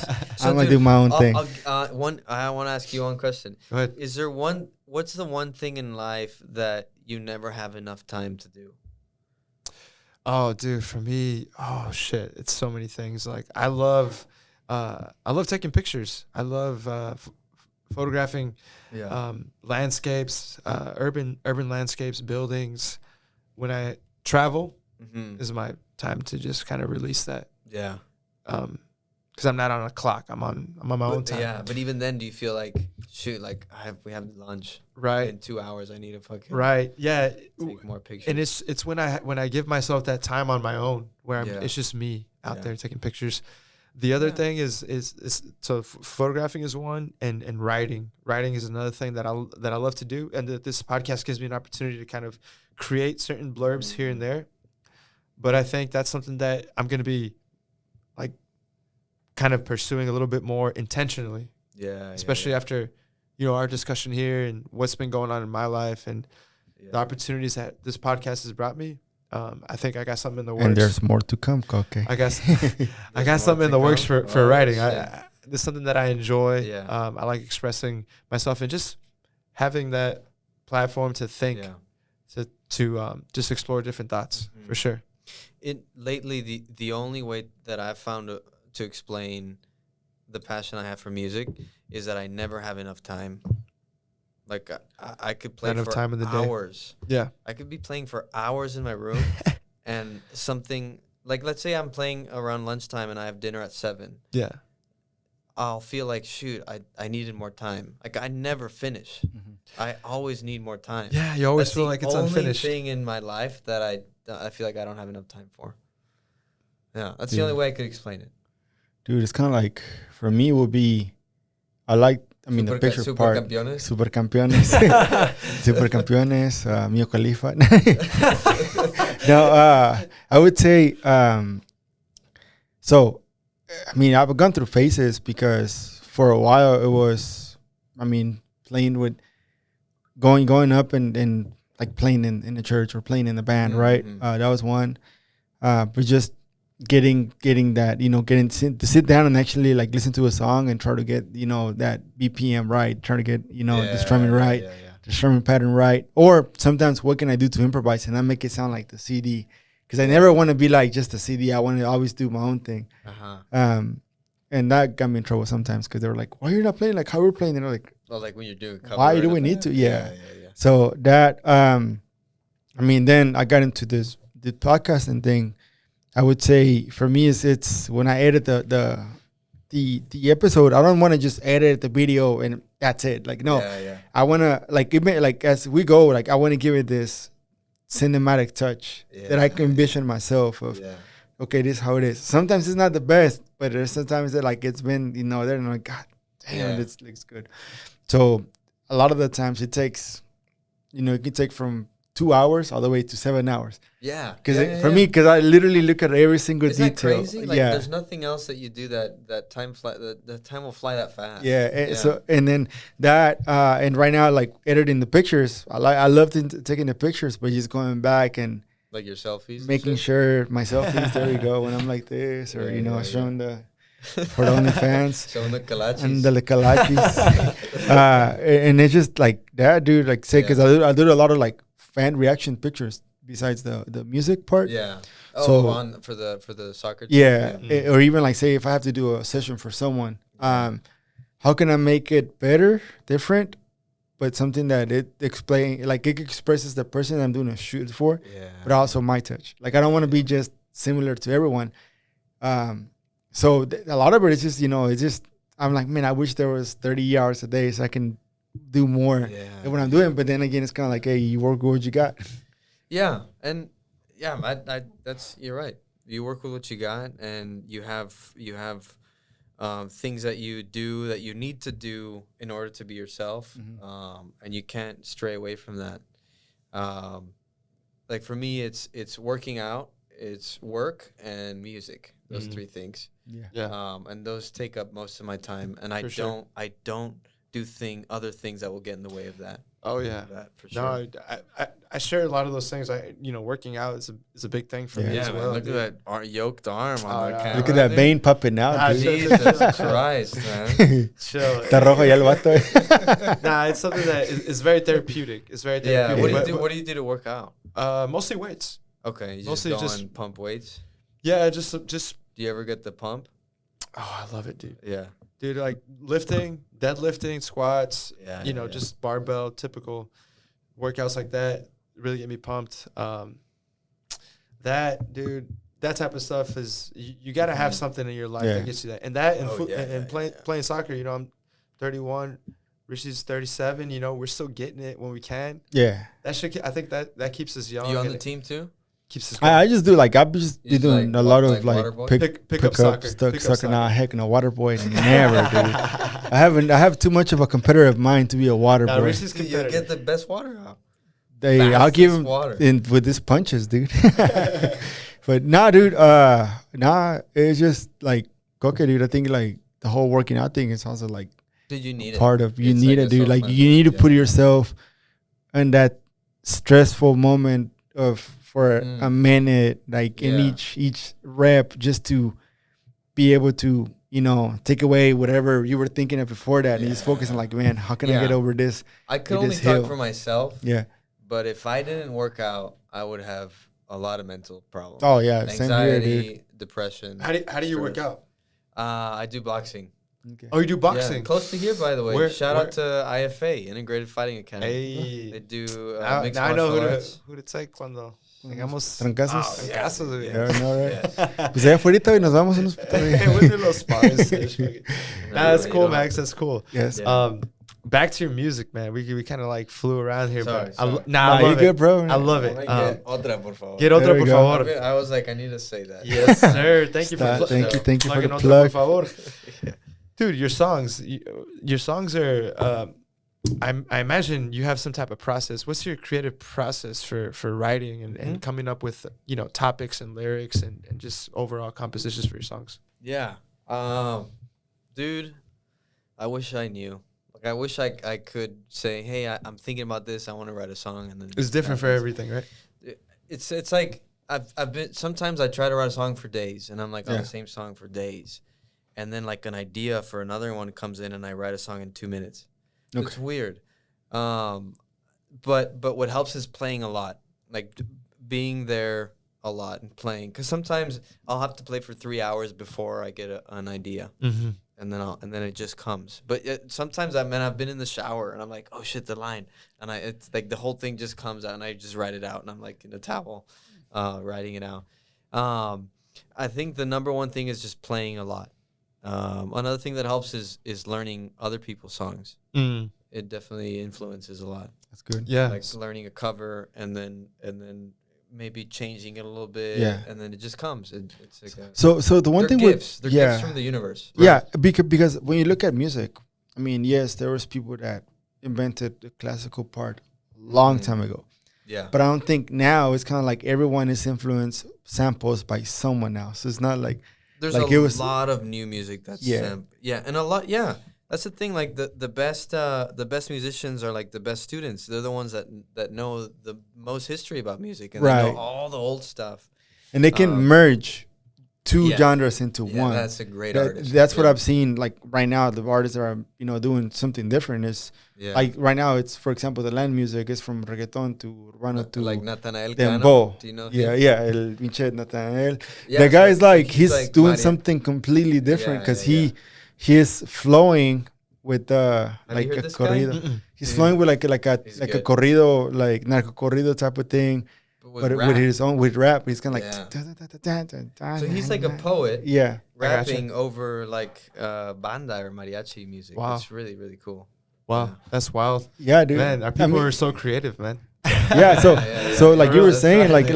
like you're not the like say you're every musician gets a sample from someone or inspiration from Right. someone. Oh yeah. Yeah, like say for someone to Everybody. be like, oh, I created this shit. Like, Everybody. Nah, man. mate, Everybody. nah. Everybody. Originality, creativity, that comes from just like reorganizing Inspiration. like a pattern that already existed. You just Technology is the same reorganize it. thing. Yeah, right? for sure. What you do at your work, you learn from somebody else. oh, of course, like Engineering. Cotorriza, shout out. Engineering, I didn't make any of those formulas Yeah. up. But you always try to keep the train moving forward. Yeah. Right. For sure. Yeah. So, who have been some of those artists or genres that you have found kind of inspiration for and influence? It's been different for each project that I'm working on, and Okay. I always have new things coming out. So the first one was definitely Bob Dylan, 100%, and you can hear it in every song. It's me trying to kind of emulating. You're referring to your first album? Yeah, the first Too album. Busy. Which was Which one? Yeah, To we Be should talk Dying about and Crooks that. at Daylight. No, that's the second. That's Okay. yeah, that's the second release that I did. But the first release was really interesting because I was like, I want to. This was 2 years ago or a year and a half ago. I wanted to write and record Okay. because I played. It was an East Side music school, and they invited me to do a recital, and I built up the courage. I had never really played on stage, and I built up the courage to play one of my original songs. Okay. I believe it was, it might have been The Roof, or even one that maybe is not even on the first one. And I played, and this guy named Austin Sizzler, which runs the studio at the school, said, "Hey man, I like that song. Let's record it." And that was the first person that had ever kind of given me feedback on any of my songs because it was the first time that I ever sang in public. And I was like, "Okay, sure. How does it work?" He's like, "Just come in, man, and you'll sing in a booth, and we'll track them all live, because it's that kind of music." I was like, "Oh shit, dude!" I practiced for hours, dude, like just hours and hours and hours, and I kept writing and kept writing and kept writing. Months later, I had the whole 9 songs Yeah. that I had written, and it was just me and the acoustic guitar and harmonica, because I felt like I needed one more element, and the harmonica was the third element. So dude, I'd never played to a click track. Do you know what a click track is? Mm-mm. It's just a metronome. Oh, just a metronome going Yeah. click, click, click. Yeah, I'd never played to that. And you played in a band, like keeping time is super important. But when you're singing and playing harmonica, It's hard. it's so hard to do. Yeah. And like you start listening to the metronome, and then you either It throws play you off a little worse, bit. throws you off. You play worse, or you sing, or you're not paying attention to your voice. So it's So like, distracting. It's so distracting. Yeah. But I practiced, man, for probably 100 hours, like every single day, multiple times a day. I practice every song, and That's where the grind comes in. yeah, 100%. So I go into the studio, and I go into the isolation room, and there's a window, and he's on the other side, like a freaking movie, man. And I had the headphones, and I was playing, and he was like, "Okay, there's no click track because it's so silent in there that you'll hear it in the mic if I put the click track." But all those hours that I trained recording on the click track helped me out a lot, yeah. So I played them all. So all the songs on the first track I recorded in one session. Oh, wow. And then we came back and put drums on some and keys on some and piano on some. But it was all the same session. That's why, like on From the Outside, at the end, I'm like, I need a voice break because it was like I had already played I was about to say dude. that. There's a little bit of And that's- in-studio quality to I that. love that. I always ask him to keep it in. I like that too. I like always that ask too. him to keep it in. So that song, it was the last song we did, and my voice was just trash. So at the end, I was like, dude, I need a voice break. This song sounds so bad. But yeah, and we did it all, and then we came back and we were mixing it, and as soon as we released that, we started with the new ones. And I feel like every single new stuff that you're gonna see come out is just so much better, and it's fun to see. Like the first time I was ever in the studio to like what's gonna come out, I think maybe next month or the month after that. It's so much just evolution of what's happening. It's really fun. Because you already got the callito. You already know like how's that. exactly. So whenever you were, one thing that I would say, like say, you had to first do the whole, playing click track. Yeah. But then in that moment, whenever you're in the studio, but you can't really do it, how was it? What was it like when you were trying to keep your own track? Was it like just like the heel part, or what was it like? Well, you can't step too much because you can hear it. Yeah. So it was a practice. Okay. Like it was just like do your best. And dude, Austin is the best. Like he really just makes you feel comfortable and will make you feel like you're sounding great. Okay. Even when you're not, he's just like he's a keep going, bro. You good? Bro? Yeah, no, you go. And then like I'm in the song and I turn around and he's like on his phone, like. No, I'm kidding. He's great. But yeah, it's a practice, man. I got lucky that I was so scared of the click track and I didn't want to look like I didn't know what I was doing. Of course, I didn't know what I was doing. Right. But I practiced so hard for that. It was your first time recording in the studio? Or me by yourself? Yeah, I'd recorded bass. Okay. And then, I'd mess around, but never like a real studio. Like in your own shit too? Yeah. Dude, which was the hardest one? I've done that once before, but I didn't release them because I was like, man, I need to keep. And even these, like, I know that once the music keeps going and once y'all hear what's coming next, I do feel like listening back to the first, even though it's so recent, like I see like I don't want to live in the past and say like I could have done better, but I was learning and I think you're going to be able to tell. But even that's just so cool to see the progression. For sure. And how someone's growing and how someone's getting better, for sure. Yeah. So what was it, about a month ago when you had your show over at Buzzmill? Yeah, dude. Yeah. It was a chance encounter. I was hanging out with Uzi, my good buddy, and it was just like, hey, Max is having a show. You want to go? And sure, I got nothing to do. We went, and it was amazing, dude. We had a great time. I had no idea about your music. Yeah. And it was Maximiliano and the Mamas, correct? And the Texas Mamas. Holy shit, man! Y'all killed it. Dude. Those guys are so freaking good. Dude, it was fun. Those are the musicians that we're talking about when we say that didn't like fall into societal pressure and study something. They went for music and they're doing it and they're freaking good, man. Yeah, all of them. The guitarist, dude. Ben Dubois with the so good, dude. Shit, yeah, man. I was like, dude, take every solo you can. He's like, okay. He's a jazz musician. Okay. Very fantastic. Like, have you ever met a jazz guy that's like, I've written a jazz song? No, only that they play it, but not yet. Yeah, like this guy has written jazz songs. So I was like, let's play classic rock and just do all the solos. And he's like, yeah, we got it. So he was having fun. Then Sam Graff is on the drums. He's a phenomenal drum player. Like, he's just like, and super supportive too. If you like look at the video, he's just having a good time. Yeah, he's having a badass time. And then Austin Sizzler, right? Yeah, Austin Sizzler, which is he's the studio engineer that I was talking about. He's on the bass. Dude, he had the shades on. He was just like, dude, he was feeling it, man. That was an alter ego. I turned and I was like, no, it was something else. I was like, I know that guy's different. Yeah. But that video is online. My boxing coach went and filmed it and edited a video, and it sounds really good. Oh, that was your boxing coach for recording, right there in the corner. Yeah. The balder dude. Oh, okay. Fully bald. Okay. Frank, great coach, and he put it up online. So if you just YouTube Maximiliano and the Texas Mamas, it's there, and it's so we'll make sure to link it. We'll link it in the show notes, man, because I had a great time, and after seeing you, so that was the first time you seen him play. The first time I heard his music. That was the first time. Because he sent me like a message around 1 a.m. He's like, "Where you at? What are you doing? And what we're gonna do?" However, there's this boy named Maxi, dude. You gotta check out his music, and then we gotta have him on the podcast. He writes his own shit, and he's a civil engineer, and he used to be the owner of failed taquero. No, he was the owner of Gringas. And I was like, oh shit! If it's music, Gringas, and this guy making his own music, we gotta have him. All the right buzzwords for Richie to just get his ears. And I was like, let's do it. But, I mean, I'm always down to bring people in, and they want to share their story. But like Koke was like, all right, man. So when we're gonna do it, let's do it. So let me get on the here's the music, listen to it. And then we can work on the outline. Like, all right, let's do it. Yeah. So I was telling Max earlier, like after that show, I shared the music with my wife, Madison, and she just like became like an immediate fan. And I remember the next day, or she has a picture of you like next to his. She probably does in a frame. No, Koke has a picture. I try to look away from it. Oh yeah, it's Koke. She's trying to look. No, it's Koke sitting in the bed. Appreciate that more. She's like this. Koke sleeps like this, looking at you.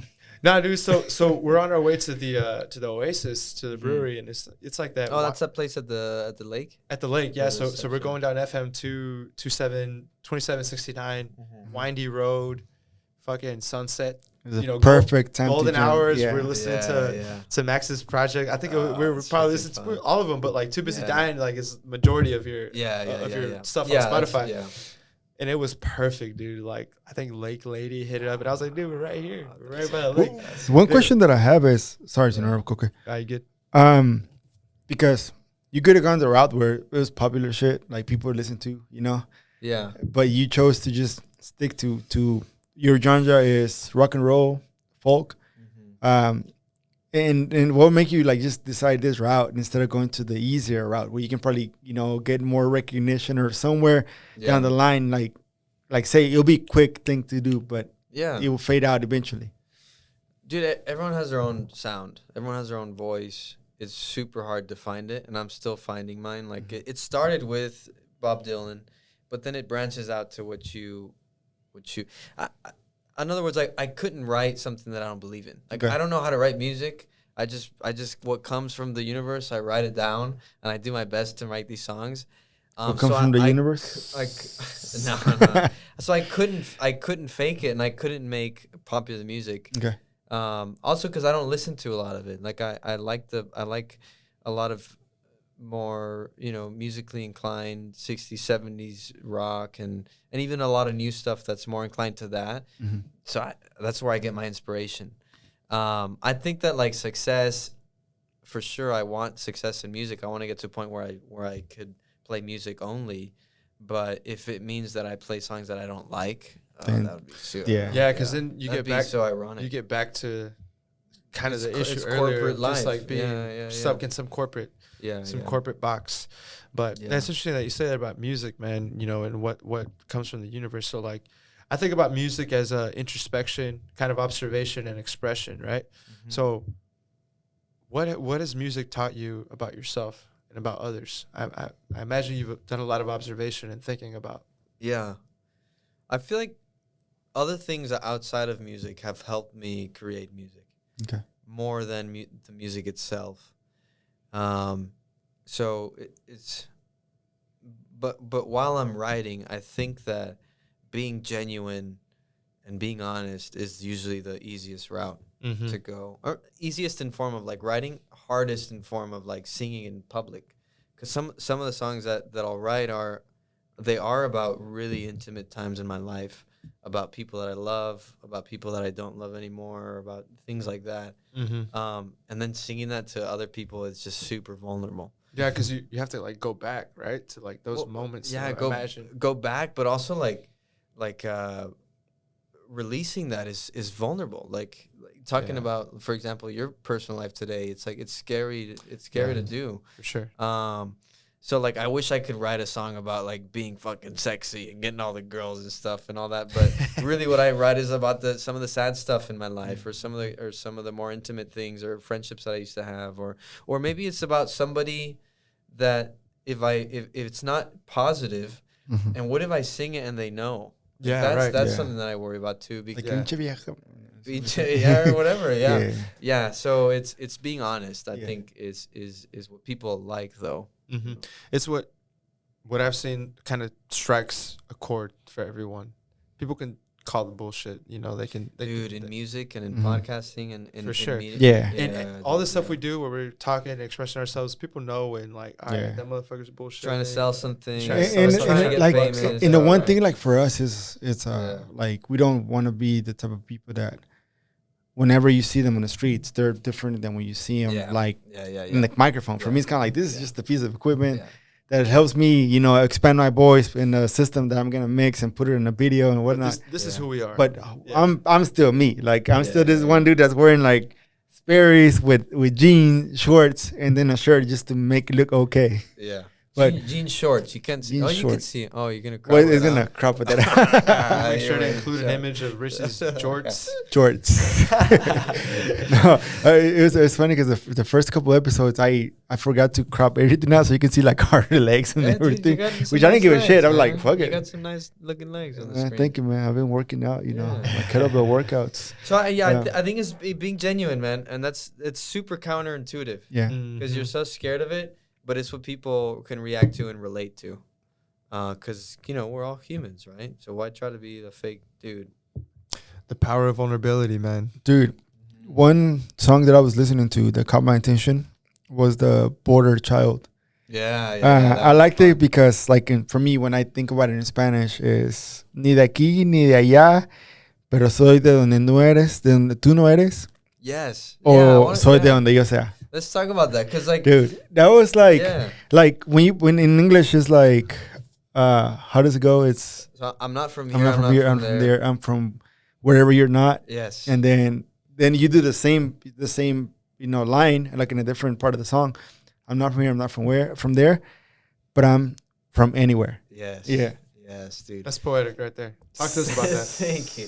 Well, dude, growing up, because I'm from the border, I would go. Let's say I would go to Monterrey, Yeah, and people would ask me, "Where are you from?" Well, I'm fucking from the U.S., I guess. yeah, But then when I would go to like Boston, people would ask me, "Where are you from?" I guess I'm from fucking Mexico. I'm where you're not, right? yeah, Because someone in Mexico is Mexican, and you're kind of in this in between spot. yeah. So I'm from anywhere.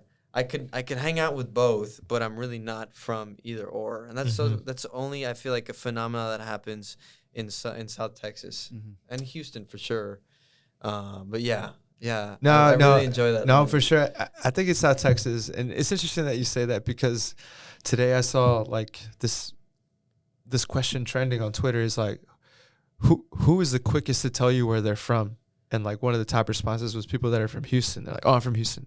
I'm from Houston." Yeah. But your song talks about I'm from here, I'm from there, I'm from wherever you're not from. Like that's yeah. it's kind of that duality like where you can't where is home?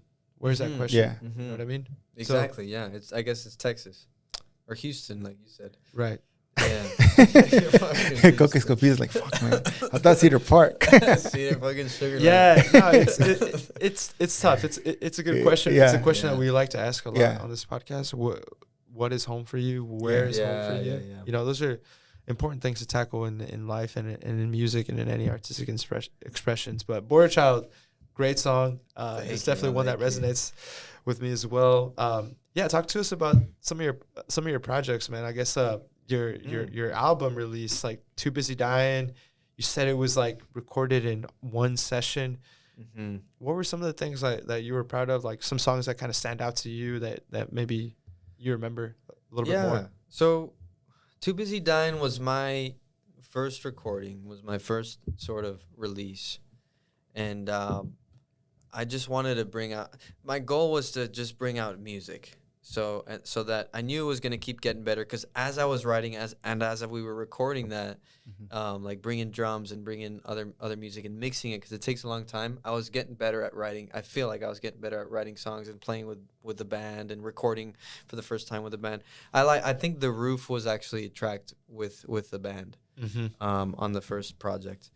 I just wanted content out so that once I release newer, better songs, people had things to listen to. So that was my goal, was just to record and release. And then this year, that was last year. This year was to play live. But as we've done that, I keep writing songs and I keep recording them. And the last project we did, and it'll be the next release that we do, and I'm super excited. we actually went to Mexico and tracked at my family's ranch in Nuevo Laredo. Oh, nice. So I took Austin, Ben, and Sam Yeah. to Mexico. First time ever driving across to Mexico. What? And we go into the ranch, and we're there for a long weekend, and we just freaking record these four. No, I think we got 6 songs that I had prepared. That's great. And it was so much fun, man. That's awesome. We just freaking moved all the furniture in the house, set up. We rented all the recording equipment, and just played music all day. It was one of the best vacations I've ever done in my life. That's wild. Everyone had the same goal. When was this? This was probably 3 months ago or 2 months ago. It was recent, yeah. Okay. But the songs that are gonna come out are like 90% recorded live.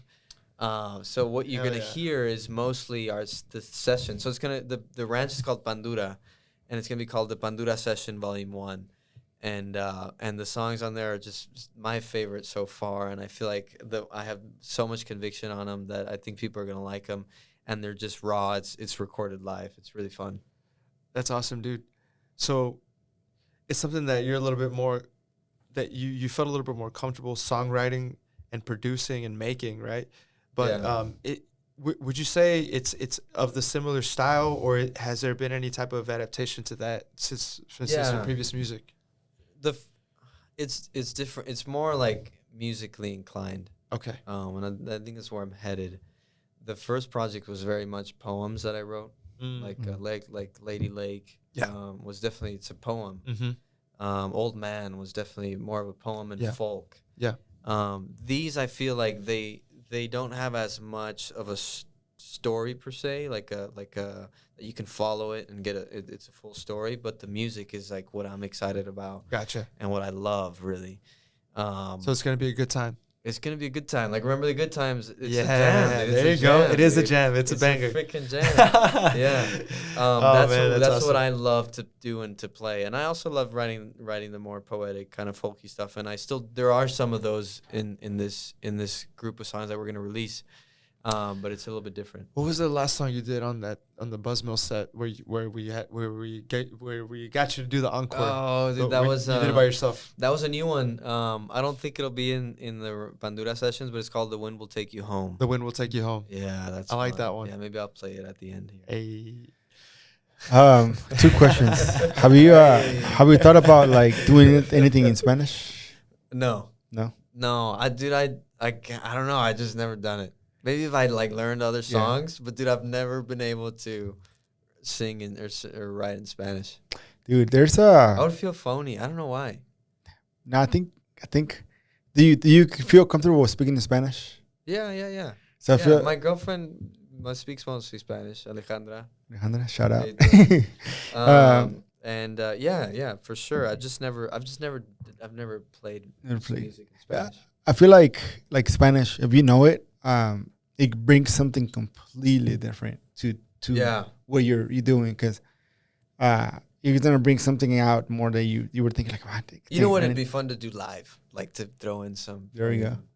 Mickey Lauda or some Spanish stuff live. That would be fun. That would be really fun. And I want to do that for sure. Yeah. I'd do that, but I've never been inspired to write in Spanish. No. But maybe one day, man. Do you think? Do you think that's due to just having pretty much majority of your education here in the States? Like, you kind of think in English and you kind of write in English, so like you can speak Spanish, you can communicate, you can express yourself, but when it comes to like sitting down and actually thinking and writing out thoughts, it's English. And influences. Like, I don't really listen to a lot of music in Spanish. That's who influences. That's another thing. Yeah, I mean, I wish I could rock like Maná. That'd be fun too. But I'm not that inspired by it. Right. Yeah. And that's the thing for me too. You know, like, you know, we do this podcast, we do it in Spanish, and we've had people that speak predominantly Spanish, and sometimes it's hard for me to express myself in Spanish, but it's something that I think I should challenge myself to do more of. Does your wife speak Spanish? No, she's Puerto Rican, but she was born in Dallas. Her family's Puerto Rican, but she speaks pretty much English like all the time. Like, she knows a little bit of Spanish, but it's not something we speak at home. It's something that I speak with my family back at home. my brother, my sister, and my homies here. But that's it. You know what I mean? Yeah, not with Uzi. A little bit. Not with Uzi. You know Uzi. You know Uzi. One thing that like I would say, like, because of what you're doing, I don't know how much will we like correlate. So right now, one of the big talks is the whole dreamer thing, like, you know, DACA recipients.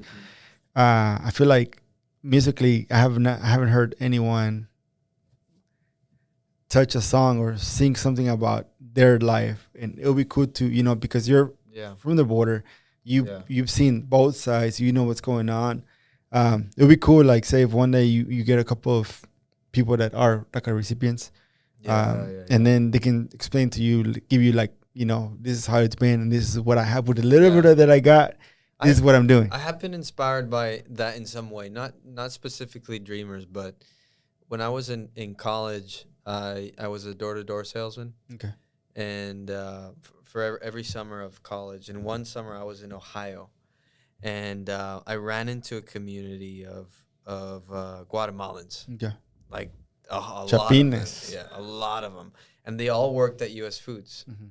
And they were all sold the idea of the American dream. Mm-hmm. So there was some type of coyote or some fucking asshole that was in Guatemala selling everybody on the dream that they could go to the U.S. if they saved up $7,000 or whatever, and work, have a house, have good education, have internet, have AC, and have a good job.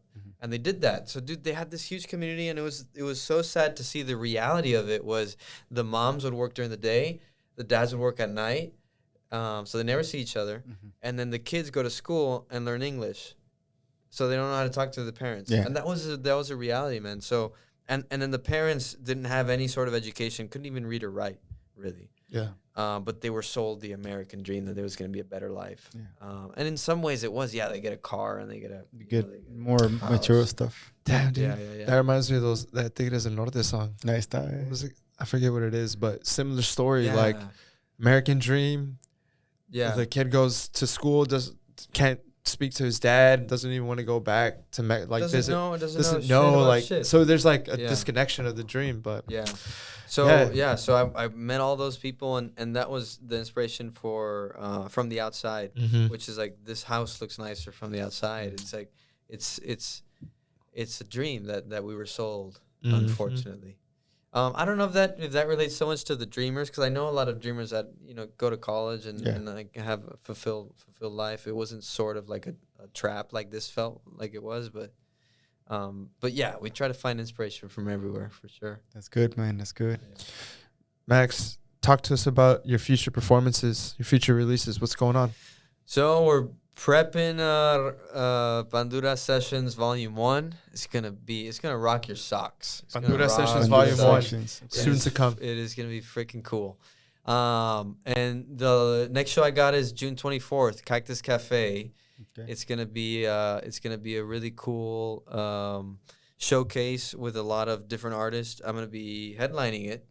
Super excited for that. Me and Sam was playing drums in that video.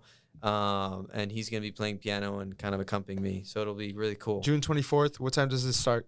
7:30 to 9:30, the Cactus Cafe. Come join us at the University of Texas. Hey, hook 'em, baby. Okay. And the reason I asked what time it starts is because I missed your last show. I'm not going to miss this one, though. Appreciate it. Yeah, man. That's exciting. I'm excited for you, man. You've shared a lot of great things, man. And do you have any closing statements? Anything you want to add? Anything? Where can people find your music? Find it on anywhere, really. Spotify, Deezer, whatever that is. Apple Music. If you YouTube Maximiliano and the Texas Mamas, you can see that really cool live show. If not, just Maximiliano on Spotify. Maximilian with an O at the end, 1 L. Yeah, man. And I want to just kind of share my recent struggles with everybody, and maybe they can relate and push forward. Is just always go towards the fear. Whatever it is that you're most afraid of, that's what you got to do. And just freaking don't think about it too much, and you'll feel a lot better afterwards. Chase the fear. Well said. Gems drop. Hey. Like Abel said. Hey, shout out to Abel. He got married this weekend. Oh, shout out Abel. But Abel, one of our previous guests, Yeah. Well said, man. Embrace that uncomfortableness. Do something uncomfortable every day. Face those fears. I love it. Richie, any final thoughts? Dude, man, I appreciate you for being here. Thank you for coming. And you know, it's a pretty cool conversation. First time I meet you, I listen to your songs, and I like what I hear, and I know you got something special. Thank you, dude. I'm a critic of music. No, I'm not just a guy that likes to drink beer and has a microphone. No, but no, it's good to have, for me is I wanted to create this space where people like someone similar to you come here and talk about how are they creating things. And it's good because you're not just doing covers. You're not just like a good musician. You're creating your own music. Yeah. And that shit could be hard. I mean, I don't know how many times you probably doubted yourself. Or you thought like, man, dude. Oh, dude, on my way here. Not.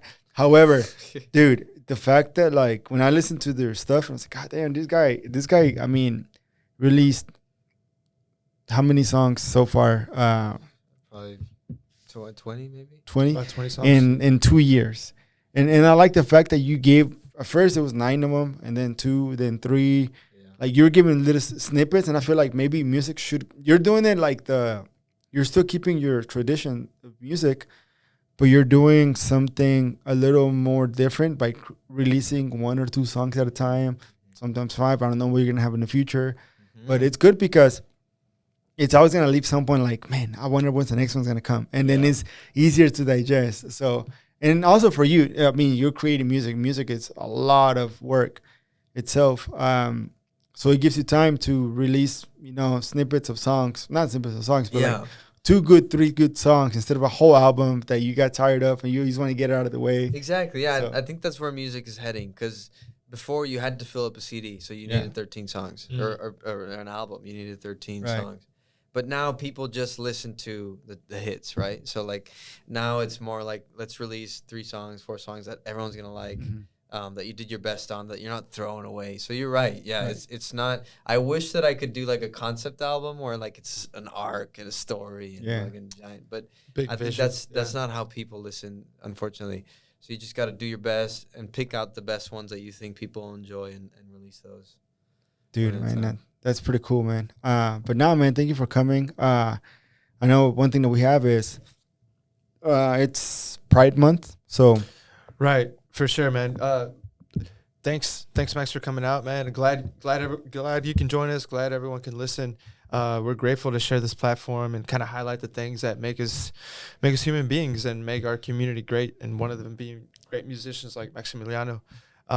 Please, like we said earlier in the podcast, go check out the GoFundMe page for the Uvalde Tragedy. If you have anything in your heart that you can give to those families, we'll be able to share the link. Started by Los Verdes and help those communities that were affected by that tragedy. As Richie was saying, happy Pride Month to all of our LGBTQ community. Y'all means all. That's a big thing in our community, in Austin FC, and in our podcast. And if you haven't checked out episode 31 of Otra, por favor, featuring Rue, the Queer-Friendly Barber, go ahead and check it out. He speaks on a lot of things that are prevalent in the LGBTQ community. It'd be a great listen. Episode 31. Episode 31. Yeah, we'll be sure to share the link. Huge thank you to you, Max. It was My awesome. pleasure, brother. It was awesome, man. His soulful music, it'll be sure to touch your heart, man. Check him out on Spotify. We'll share his links to his music. And if you like what you see and hear here at Otra, por favor, please be sure to share, like, and subscribe to catch our latest content. All right? Much love to you all. Dude. Bye. Take it easy, everybody. Are you cool to do a little let's thing? do it. We'll do a song, Let me get stuff move around really quick. All right, you guys. We wanted to close out with something special. We're lucky to have Maximiliano Martinez here closing us out with a very special song, The Wind Will Take You Home. And I would say, as you're listening to this song, grab something to drink. And if you have someone close to you, Koke, I'm looking at you, just, embrace this moment because it's the first time we do it. We improvised it and Maxi was down to do it. So thank you, Maximiliano. And dale, vato. My pleasure. Here goes.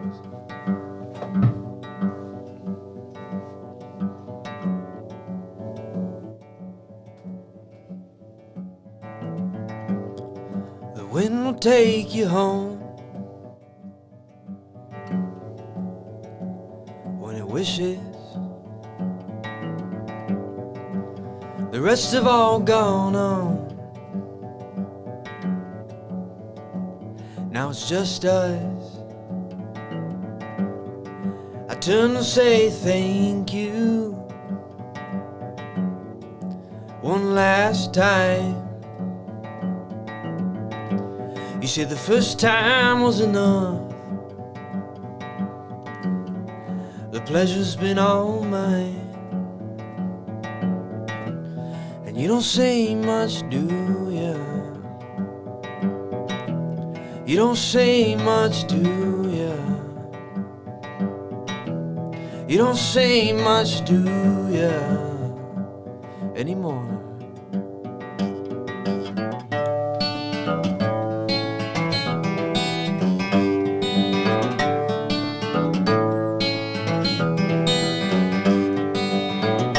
Even you need somebody.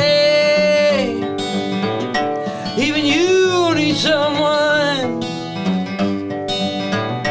Even you need somebody to talk to when things get rough.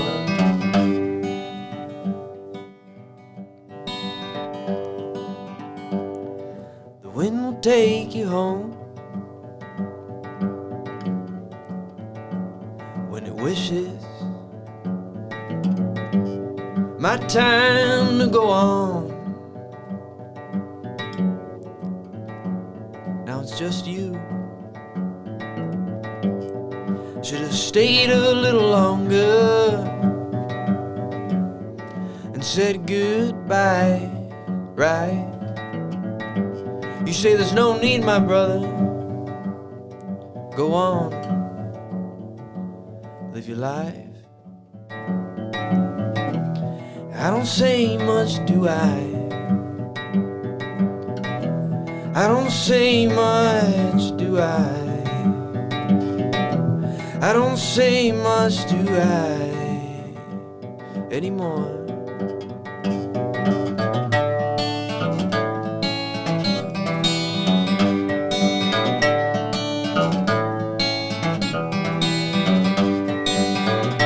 Even you need somebody. Even you need someone. Even you need somebody to talk to when things get rough.